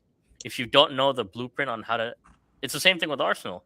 If you don't know the blueprint on how to win a championship, you until you finally do it, like you're always gonna be like, it's always gonna be like that. What if journey? It's gonna be a what if journey kind of thing. So, Yeah, I agree. I and, mean, I look at everyone's raving down there about Quinn Ewers. yeah, They say he's real good. Yeah, yeah. Dusty, you back? Yeah. yeah, What's your honest opinion on Jared Goff? I think Jared Goff has proven that that the Lions won the trade with the Rams There you go. That's it, Bargoff. And you hear what he just said. yeah. because they got Goff and a first rounder, and they're better off than they would have been if they would have kept Stafford. I totally agree. Because they was able I to think, flip that pick into JMO. mhm. Yeah, but And but like the rest of the pieces are so good. Like Terry Arnold. I mean, Frank, Like that was a late first round pick. Like they flipped that one first rounder that they got for Goff. They flipped that one into trading up to get JMO. yeah, hey, 305. Guess great who that player. Lions hired last week? What happened? Guess who the Lions hired last week? Um, Megatron. is it Chris Greer? Yes, they did. uh, The bye the bye. X, the XGM. Is Hey it Thank Mason, God. GM? Mace, I got to get going, but like it's been a wonderful chat. So I'll definitely be back like on the weekends. Like I'll try to Yeah, make it. I'd love to like come come back. back. You gave me a great 2.5 hours. Thank you, bro. I appreciate it. It was a great talking to you, Dusty. By the way. You too, man. You have a good Thanks. week. Take care, bro. Catch you guys All right, next time. brother. Mangani, who now has a Premier League champion Arsenal and hopefully a Champions League champion next year. Him, Molina could celebrate that. But yeah, 305. If you haven't been listening, and I have, your boy has. They're looking good, 305. That defense is looking real good and hungry, bro. Yes. That's what I told people. I said, if he has the defense ahead of the offense, that's a good sign because half of his specialty is defense. That means he got all these rookies believing in playing hard. And that's what you want. Did you see the real video? Oh, sorry, you don't do Instagram. When those kids Uh-uh. they were seeing Stephen Ross and it was Rick Ross. Yeah, And I seen that video. yeah, the purpose of that video was to Rick Ross. He wanted to hear the guys who are really hungry to tell Stephen Ross. And listening to those kids, they're hungry, bro. And that's a great thing. Dusty, what do you think about a team going to run the football 70% of the time? What they gonna run? The wing T? Shit. No, they're going to go power football, bro. 70% of the time. That's what they're going to Ooh. do. Where Ooh. it teams out. The Dolphins, that's going to be their offense. They're going to run the football 70% of the time. They're going power football, man. They're not playing around. That off. By the way, 305. Yeah. Nah,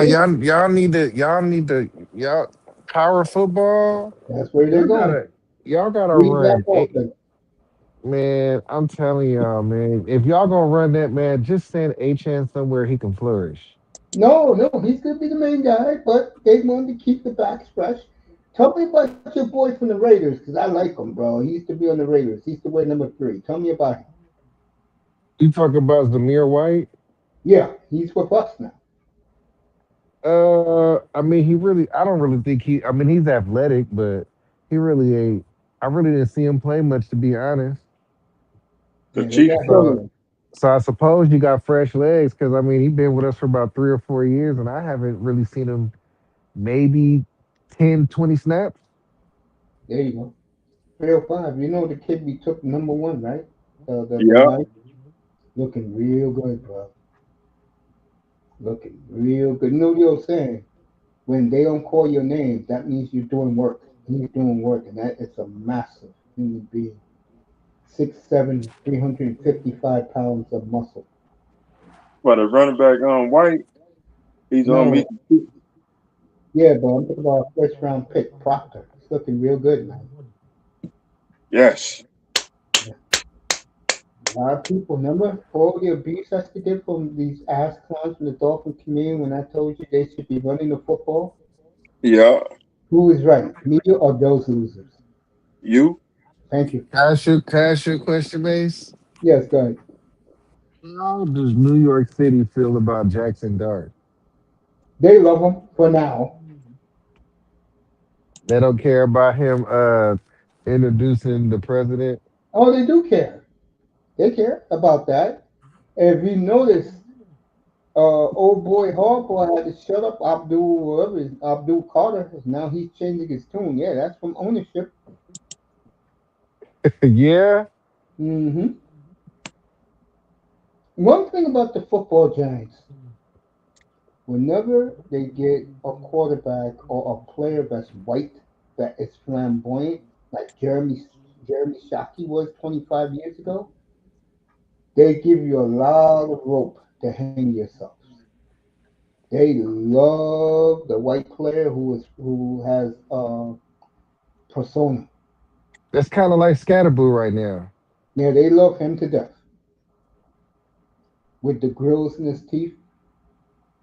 And the reason why a lot of teammates, the black guys, don't like those two because they act like they're black and they're not. I mean, Scatterbuda was in the trenches though. Nah, he's a piece of shit. I don't know if he's a POS or not. I can't speak on that, but You know how I feel I know about that football team, bro. I know he played at Sac State, man. With the way where he was kicking it at, he was in the trenches.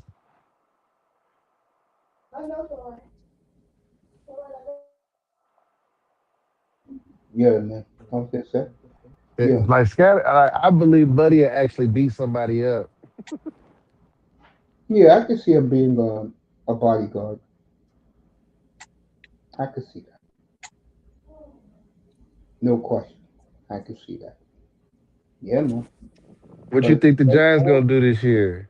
And do you think so do you think the Giants gonna do well? Or and then I want to ask you about um the shit the Minnesota Vikings. I got the Vikings winning that division with 13 wins. 13 wins. Kyler Murray? You think The, he would get let me tell you something.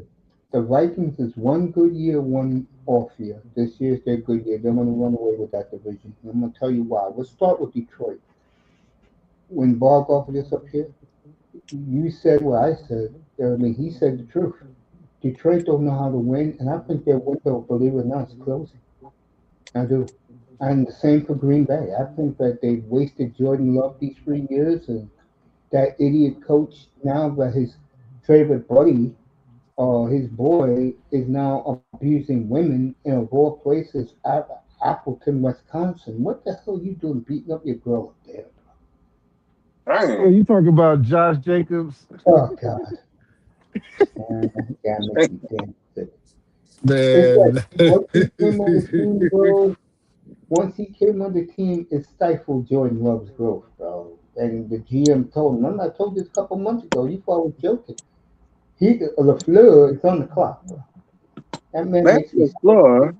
That's right. Thank you, Trill Bob. That man makes me so sick.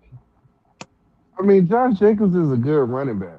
He is, bro. But you got $55 million quarterback. Let him throw the football 40 times. You know what? I ain't mad at you. I I ain't mean, mad the at you. You're Chicago Bears right. game, the playoff game in Chicago tells you all you need to know. 4 touchdowns. You ain't lying. $55 million, throw the ball 40 times. I mean, that's Exactly. reasonable. Exactly. You just paid fucking Watson, who's always hurt, always drops the goddamn ball in crunch time. I $110 thought they was million. gonna trade him. I thought they was gonna trade him. They let Romeo Dobbs and they traded Octavian Wicks. I'll tell you one thing. They're going to get their ass whipped opening night when they go to the So drugstore. so you think him and Golden, you don't think them two is a good 1-2? No. And I'm going to tell you why. Both of them have injury problems. And I don't like that. All three of them, Jaden Reed in the slot too. They all got injury problems. And now the tight end, Tucker Craft. Injury Yeah, he problems. just tore his ACL last year too. Sure I don't did. like that at all. But plus the coach is an idiot. And I just don't see it for Green Bay. And the question is now, will they get out of Love's contract? I hope they do, because if they do, there's certain places I could see him going next year. I think Jordan Love has a good year this year. I think this will be his best year. If the charges with Jacob sticks, I would agree with you, because he's out of the picture. And you're not going to get a back that's in Josh Jacobs. Is y'all So gonna cut him, or is y'all gonna act like use the case as some sort of exemption to get the I don't know guaranteed what money they're going to back? do, bro. I just know right now Matt LaFleur. Let me do it for Because he's Trill. still in jail, right? Yeah, Matt LaFleur is in a lot of trouble right now. He's on the hot seat. Piece of shit. He's on the hot seat. I'll get on his ass, bro. I'm gonna fucking light a tower of inferno on his ass, bro. I'm tired of his ass, man. And makes you play Madden. No, I haven't played Madden in a decade, bro. Man, you should get back to it, man. You should buy it this year. I know you got a PlayStation.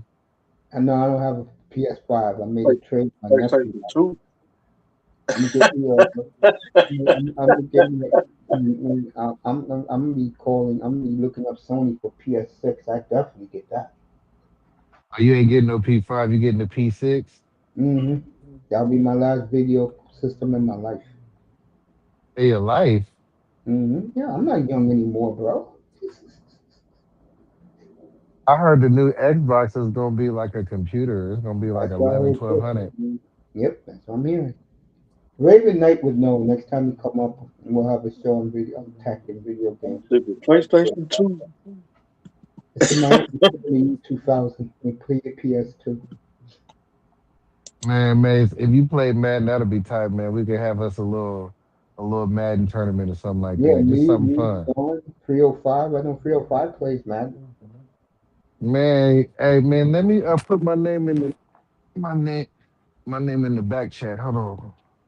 I know your name is. It's Queef King. Huh? I don't My have name a on name Madden. anymore. My I have name to, on Madden is the Queef King. I have to remember my what you call it. It's been so many years. When I pick up a controller just to pick it up off the floor or off the carpet, it feels weird in my hands. It sure does. I think got the Madden the Madden from 2000 and the 2000. That was Eddie George in the cover, right? Yeah. Yeah, yeah, yeah. I had that one, man. You don't realize how bad the graphics was until you plug it in. Be like, damn, this was shit. Yeah, but back in those days, we accepted it because it was something brand new to all of us. I know I had that game on Nintendo 64. The graphics were ass. Now they say it looks more real now than ever. Man, I mean, I don't know, man. Like, I think it's gotten more realistic, but I feel like playing with people, it's like it's easier to play against people than it is to play against the computer because I totally agree with people that. people are like really predictable. In the computer, all you have to do is not be too aggressive, punt the ball when you're supposed to, kick your field goals, and you'll beat the computer. I agree. I used to be the I re- Seahawks on that, bro. Doing the Legion of Boom, I used to kill everybody I played. Bro. Seahawks. Seahawks. By the way, Seahawks. the Seahawks will be on Hard Knocks this year, so The people see 83 how Seahawks. games look like. I can tell you right now, I saw Seahawks camp the other day, and I need Jim a Bob fire is stick. one hell of a player. And Yep. Yep, coach. We're gonna have to beat we got to beat the Raiders of the South. Man, we need a man. Where can I get a fire stick at? Because I am not. Best I Buy, am Best Buy, they just came out with a new one a couple of weeks ago. bro. I Yo, am Dusty, not do buying your ID, Peacock bro. I'm not buying four different services, bro. Hey, Dusty, there's a Yeah, box called the V6. a box. Yeah, $350. You get every channel around the world, including every sports channel, for this one low payment of 350. It works by your HDMI wire.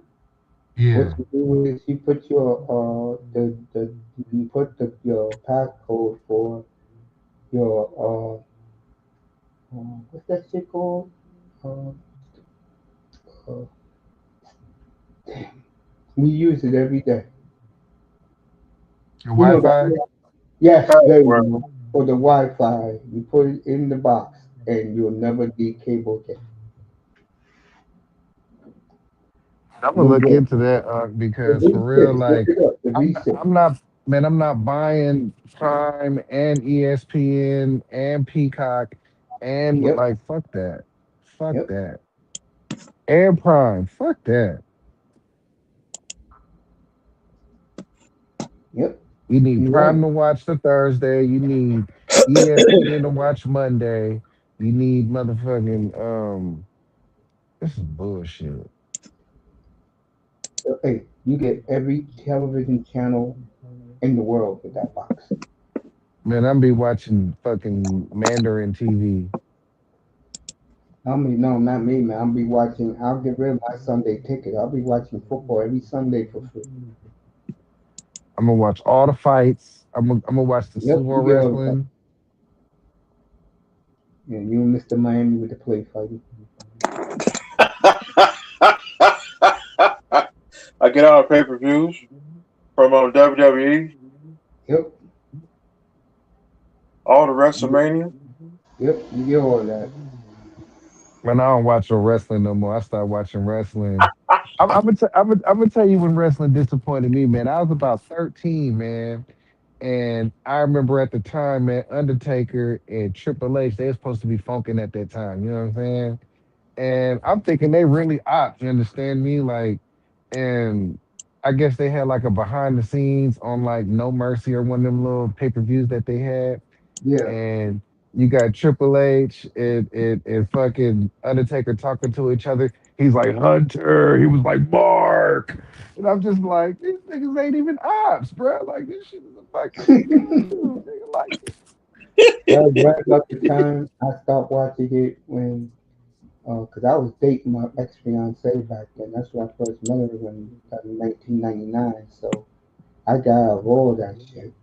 I'm like, nah, I can't be doing this no more. Then, I told Mr. Miami the story. I took my nephew to all the wrestling events, and he got into it. But the second he went away to college in '09, I said, get this shit out of my life, bro. you hey, I'm gonna tell you something though, man. Whenever I need a pick me up and you need to just better your mood, I'll go on YouTube and I'll watch like the old Macho Man promos from back in the day. Yeah. The same thing. What Macho Man, Flair, Like it's Great lame the Smoke riding Rock. to you, yeah. But know my Let's guy is go, with the King shoot. Randy Savage. Yep. You know who my guy is with the shoots though? I can't help it. I love Alatola Kamani, aka the Iron Sheik. He is funny, bro. When he does the wrong. And wrong, number one, two, number one. And wrong, number one, two, number one. America.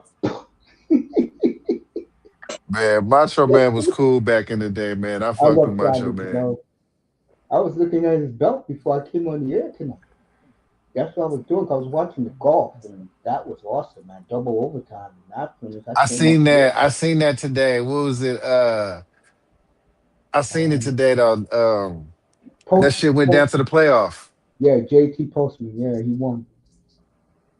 He I was beat. like, yo, that was a good. But see, I when he on that second shot when he was Yeah, the leader, that second shot where it kind of rolled backwards, that was when he yeah. lost.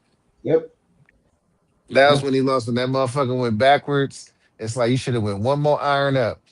Yeah, I went to my mom's house to watch golf today, man. It was great, man. 6 hours of that shit. I was watching it at 12:30 on the Golf Channel. Man, I only wish some of the young people could realize how dominant Tiger Woods actually was. This And that is the motherfucker, problem. And I'm glad the Tiger Woods America. fans are gone. I'm glad they're gone because what I didn't like about Tiger Woods fans, they did not show any golfers any respect. They think it was easy. And you notice, Dusty, you notice, right? When Tiger exploded, everybody was trying to play golf. What happened a few years later? Golf courses were empty because people realized they really thought they could hit the ball like Tiger, and they realized that shit wasn't easy. And playing golf, only one dude could hit it like Tiger, and that was the white boy Bubba. Bubba Watson. He was the only one that could really hit that ball like Tiger did, but he didn't. He wasn't as good as Tiger. His short game wasn't as good as Tiger's. Look at this, me and Dusty talking golf with 305. There you go, Dust. Yeah, I love golf. I love watching it. It's the only sport I watch where I don't hate nobody in the golf tournament. I like everybody. You know what? I do have one person that I hate. Who was that? Mickelson? Nah, Nicholas is cool. I No, like John Mickelson. Daly. Yeah, John Daly. Yeah, that was 30 some years ago with Daly. But he was cool. I He like was just a regular guy. I like John Daly, but the dude that I didn't like growing up, bro, I didn't like that. What was his name? The VJ, DJ not Simmons, VJ. DJ Nah, it Simmons. was not VJ. It was the Spanish dude, Sergio Garcia. Sergio Garcia. That's what this from Spain. Yeah, He used to talk. He used to talk a little shit to Tiger, and Tiger used to have to whap and tap on him. And You gotta yeah, give it. people don't You gotta realize give like it. No, go ahead. No, go ahead, Dustin. Tiger was big back then. He was looking kind of D-boyish. Yeah, it still is. One thing I give Sergio credit, he did go head to head with Tiger in the majors. I give him that. He wasn't intimidated by Tiger. He was about the only one because everybody else kissed Tiger's ass. But All those see, white boys were scared of him, bro. It's embarrassing. And to see these guys on the senior tour now, like N.H.L, who needed psychiatric help because of Tiger. what was it? Phil Mickelson? He got sick because he couldn't beat Tiger. Hey, he beat Tiger in the Masters twice, head to head. I mean, but how many wins do Tiger got over all them niggas? Everything, bro. Forever. Tiger is like Tom Brady compared to that nigga. It's like Serena Williams, that she conquered everybody except one player. She could not beat Naomi Osaka if it The killed one her. from Miami. No, no, not my baby's having some problems now. That's my baby. That's my granddaughter. That's why I call her my That's little my Coco sister. Golf. Oh, I love Coco. That's my sister. I like Coco. I like her a lot. She lost all of her baby fat. She is nice and slim and real getting buffer and buffer. But she has problems right now, so she can't trust nobody because they stole her money. Hell no. Poor thing. And I'm like looking at her parents like, you with her all the fucking time. You let these white people steal your daughter's money like that, bro? How you feel about them people stealing Floyd money? You know, Floyd Mayweather, all I gotta say to him is, this is what happens, brother, when you floss your money like you're the greatest thing of all, bro. Can he be humble for once, bro? I don't hate Mayweather either. I got nothing against Floyd Mayweather, but when you're flaunting your money like he did, bro, what goes around comes around. You Mayweather know, is a great, but he's not the greatest of all time. not even close, bro. I told these young dudes that Floyd Mayweather is not Ali, he's not Hearns, he's not Hagler, he's Come not on, Jake man. Paul. He ain't, bro. I mean, I don't even think he, bro. I'm gonna be honest. I feel like Sugar Ray will whoop on him. You like Sugar Ray Leonard, huh? I think Sugar Ray Leonard would have whooped his ass. Like Sugar Ray was mean, bro. Yeah, he was. And let's not forget, he moved up to didn't he move up to what or move up to fight what's his name? Shit, what Is was that his right? name? I Uh have nah, what's the other guy that he moved up to fight?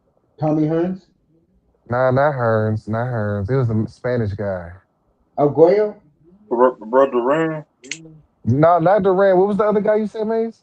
Arguello. I think that might have been it. He was a welterweight Yeah, or a lightweight, and he was a lot bigger than Sugar Ray Leonard, but he got the win, and then he let the belt go.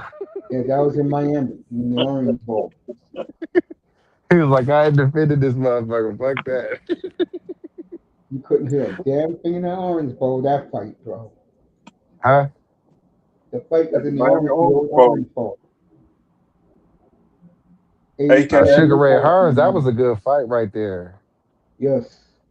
Some And people like, feel Hagler Hearns was the best fight of all time. A lot of people believe that. I mean, it's one of them, but the best fight of all time is it is by a long shot. This is the best fight. It's Ward and Arturo Gatti #2. Yeah, a lot of people talk about that fight. Me, no question. Unfortunately, this was my last fight of my life. But I was really into boxing. Bo Holyfield #1 was a fucking classic. That was Oh, a Holyfield. that was a fucking war in the ring, bro. That was worth back then. $35 for pay per view, bro. Shit, my last fight that night, Tupac got shot that night. That was the last fight I ever watched. That was That shit. Bruce. That was Seldon, and he got paid to get beat up. I remember I was telling Manzano this story, true story.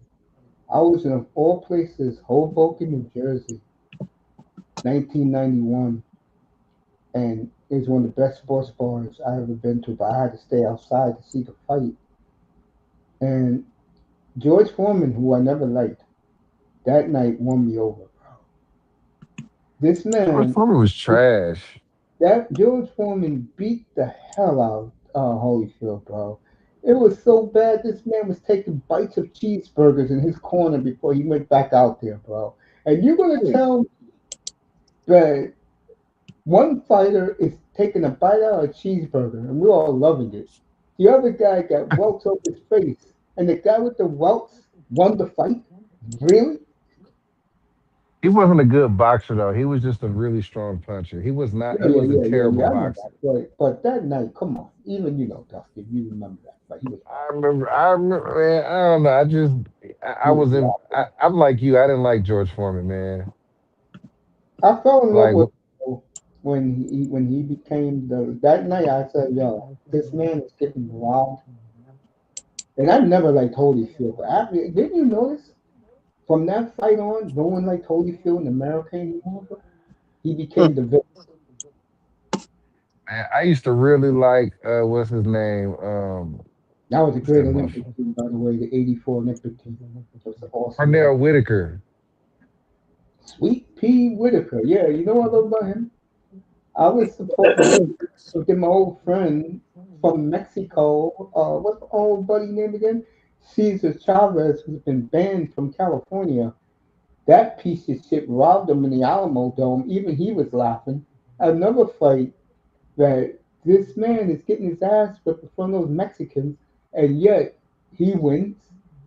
That Julio Cesar Chavez is the most overrated fighter I've ever seen. Mm, Whitaker you beat him that know. night. He beat him that night, fair and square, bro. Yeah. Hell yeah, back in '96 in that Alamo Dome. No, I saw the fight. I mean, I can't disagree with you. I saw it. I mean, now you're bringing back bad memories with this boxing shit. Damn. Man, I man, can I, talk I old was school boxing. I can't talk the cliff goes on. I can't do it. man. I think that when it comes to boxing, it's a lot of people that people forget were great. Like I think about Pernell Whitaker. I think about Julian Newman. I think about motherfucking Roberto Duran, um, Nice. Salvador Sanchez, Larry Holmes. Motherfuckers forget Larry Holmes was a monster. No, you Like know, Larry is a top five of all time, and I don't think he get his credit. which guy Larry Holmes. doesn't get his credit because of a couple of reasons. But if you want to talk, the main reason why Larry Holmes don't get the love is because he beat a legend. I mean, but Larry Holmes is a legend in his own. I think Mike Tyson stole that thunder when he took his heart from him. I mean, okay.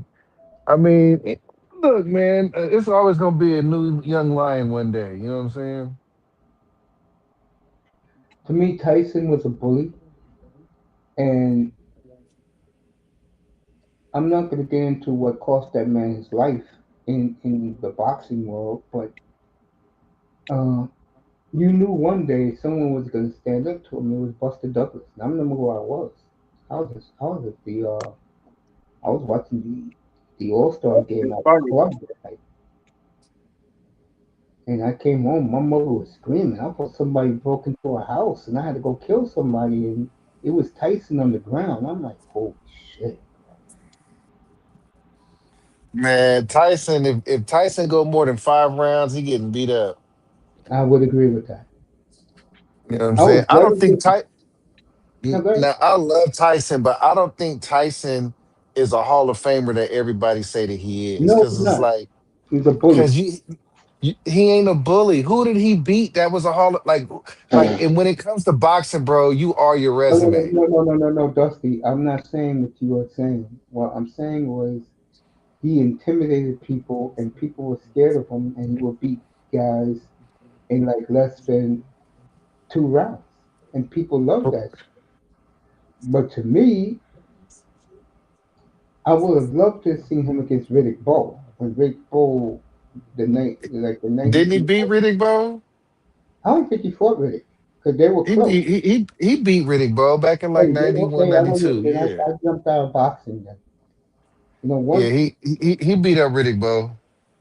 I saw a fan man with the parachute flying, and I saw Tyson biting Holyfield's ear off. I said enough. The only like that was the only Hall of Famer he really beat up on. Every other Hall of Famer whooped on Tyson, bro. Holyfield whooped on Tyson. Lennox Lewis whooped on Tyson. Even motherfucking the Russian dude whooped on Tyson. So it's like like when it comes to boxing, bro, you are like what makes Ali the greatest? He has the greatest resume of all time. Well, he was my favorite guy, and I saw the fights. My dad, true story, man, he used to drag me with him.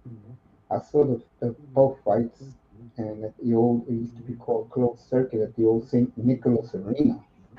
It used to be on 72nd Street. It was a boxing arena for the fights and club fights. And what's up, Ramos? And I used to watch. I saw it that night, and I'm just a 7-year-old fat piece of crap. All my dad would do was give me quarters to go get me a hot dog and stuff in my face. True story. Mace, Mace, I know you don't have no faith in Kyler Murray, do you? I do, yeah. I think he's got a monster year. Did you see what happened last week? Bro, I have no faith in Kyler Murray. Well, this is what happened last week. So, the Michigan kid, he talks to him. He talks about himself in the third person. He calls himself Nine. We can't call him nothing else but Nine. That's what he wants to be called. So they asked him about Kyler Murray.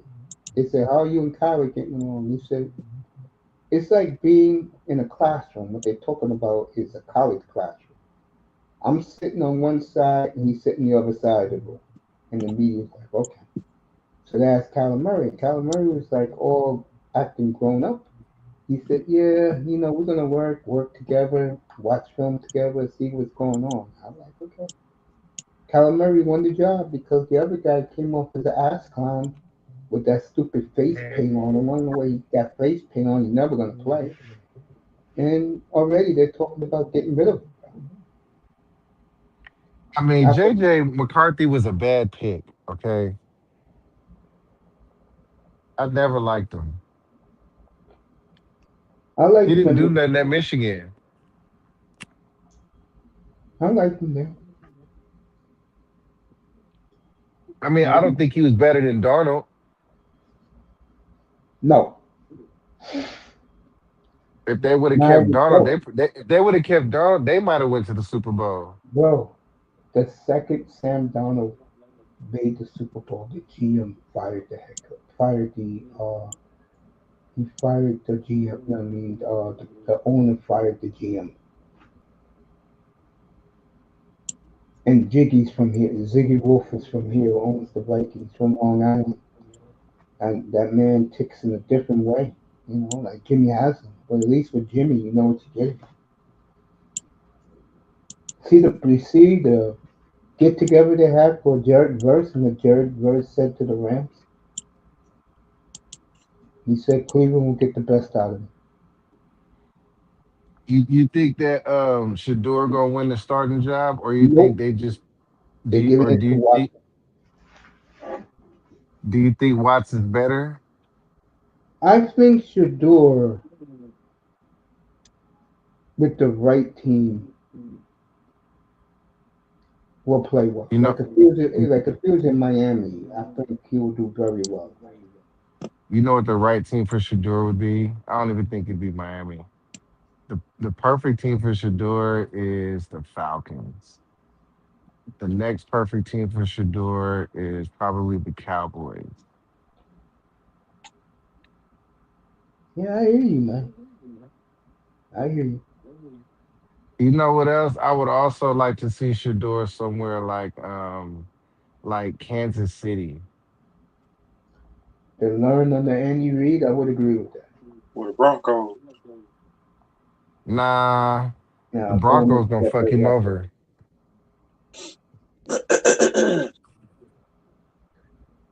And Sean Payton will treat Shador Sanders worse than he did Russell Wilson. Dang. Because he don't like Sean Payton quarterbacks. threw him under the ref. So why did he like Drew Brees and not Russ? First of all, back then when the Saints hired Peyton, they did the same thing the Dolphins did. First, second of free agency, they gave Drew Brees the money.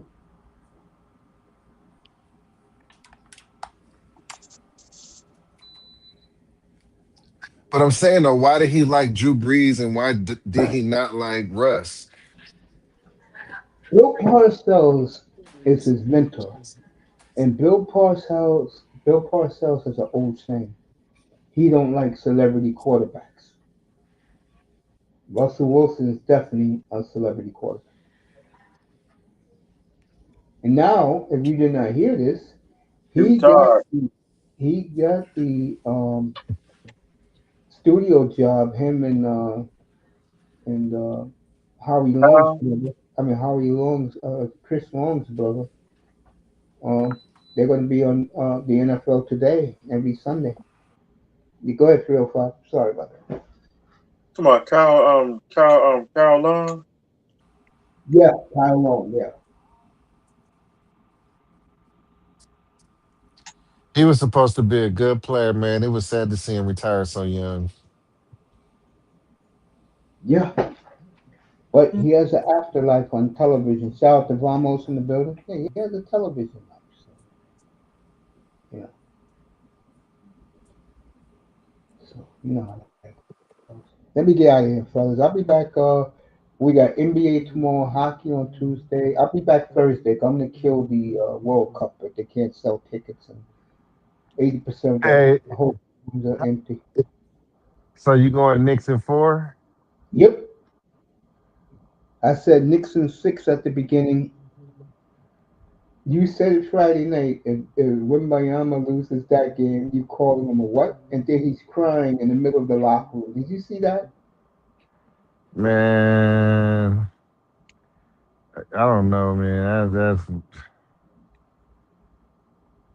like, I man. At hate least, at least, to, at least wear some glasses or cover your face or something. I hate to say this, Dusty and 305. The Knicks stole a championship.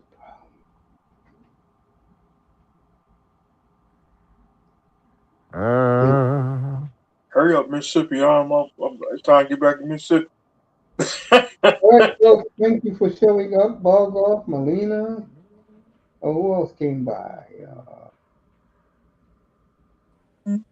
Ramos, of course, Manzano, Iman. Who's our boy?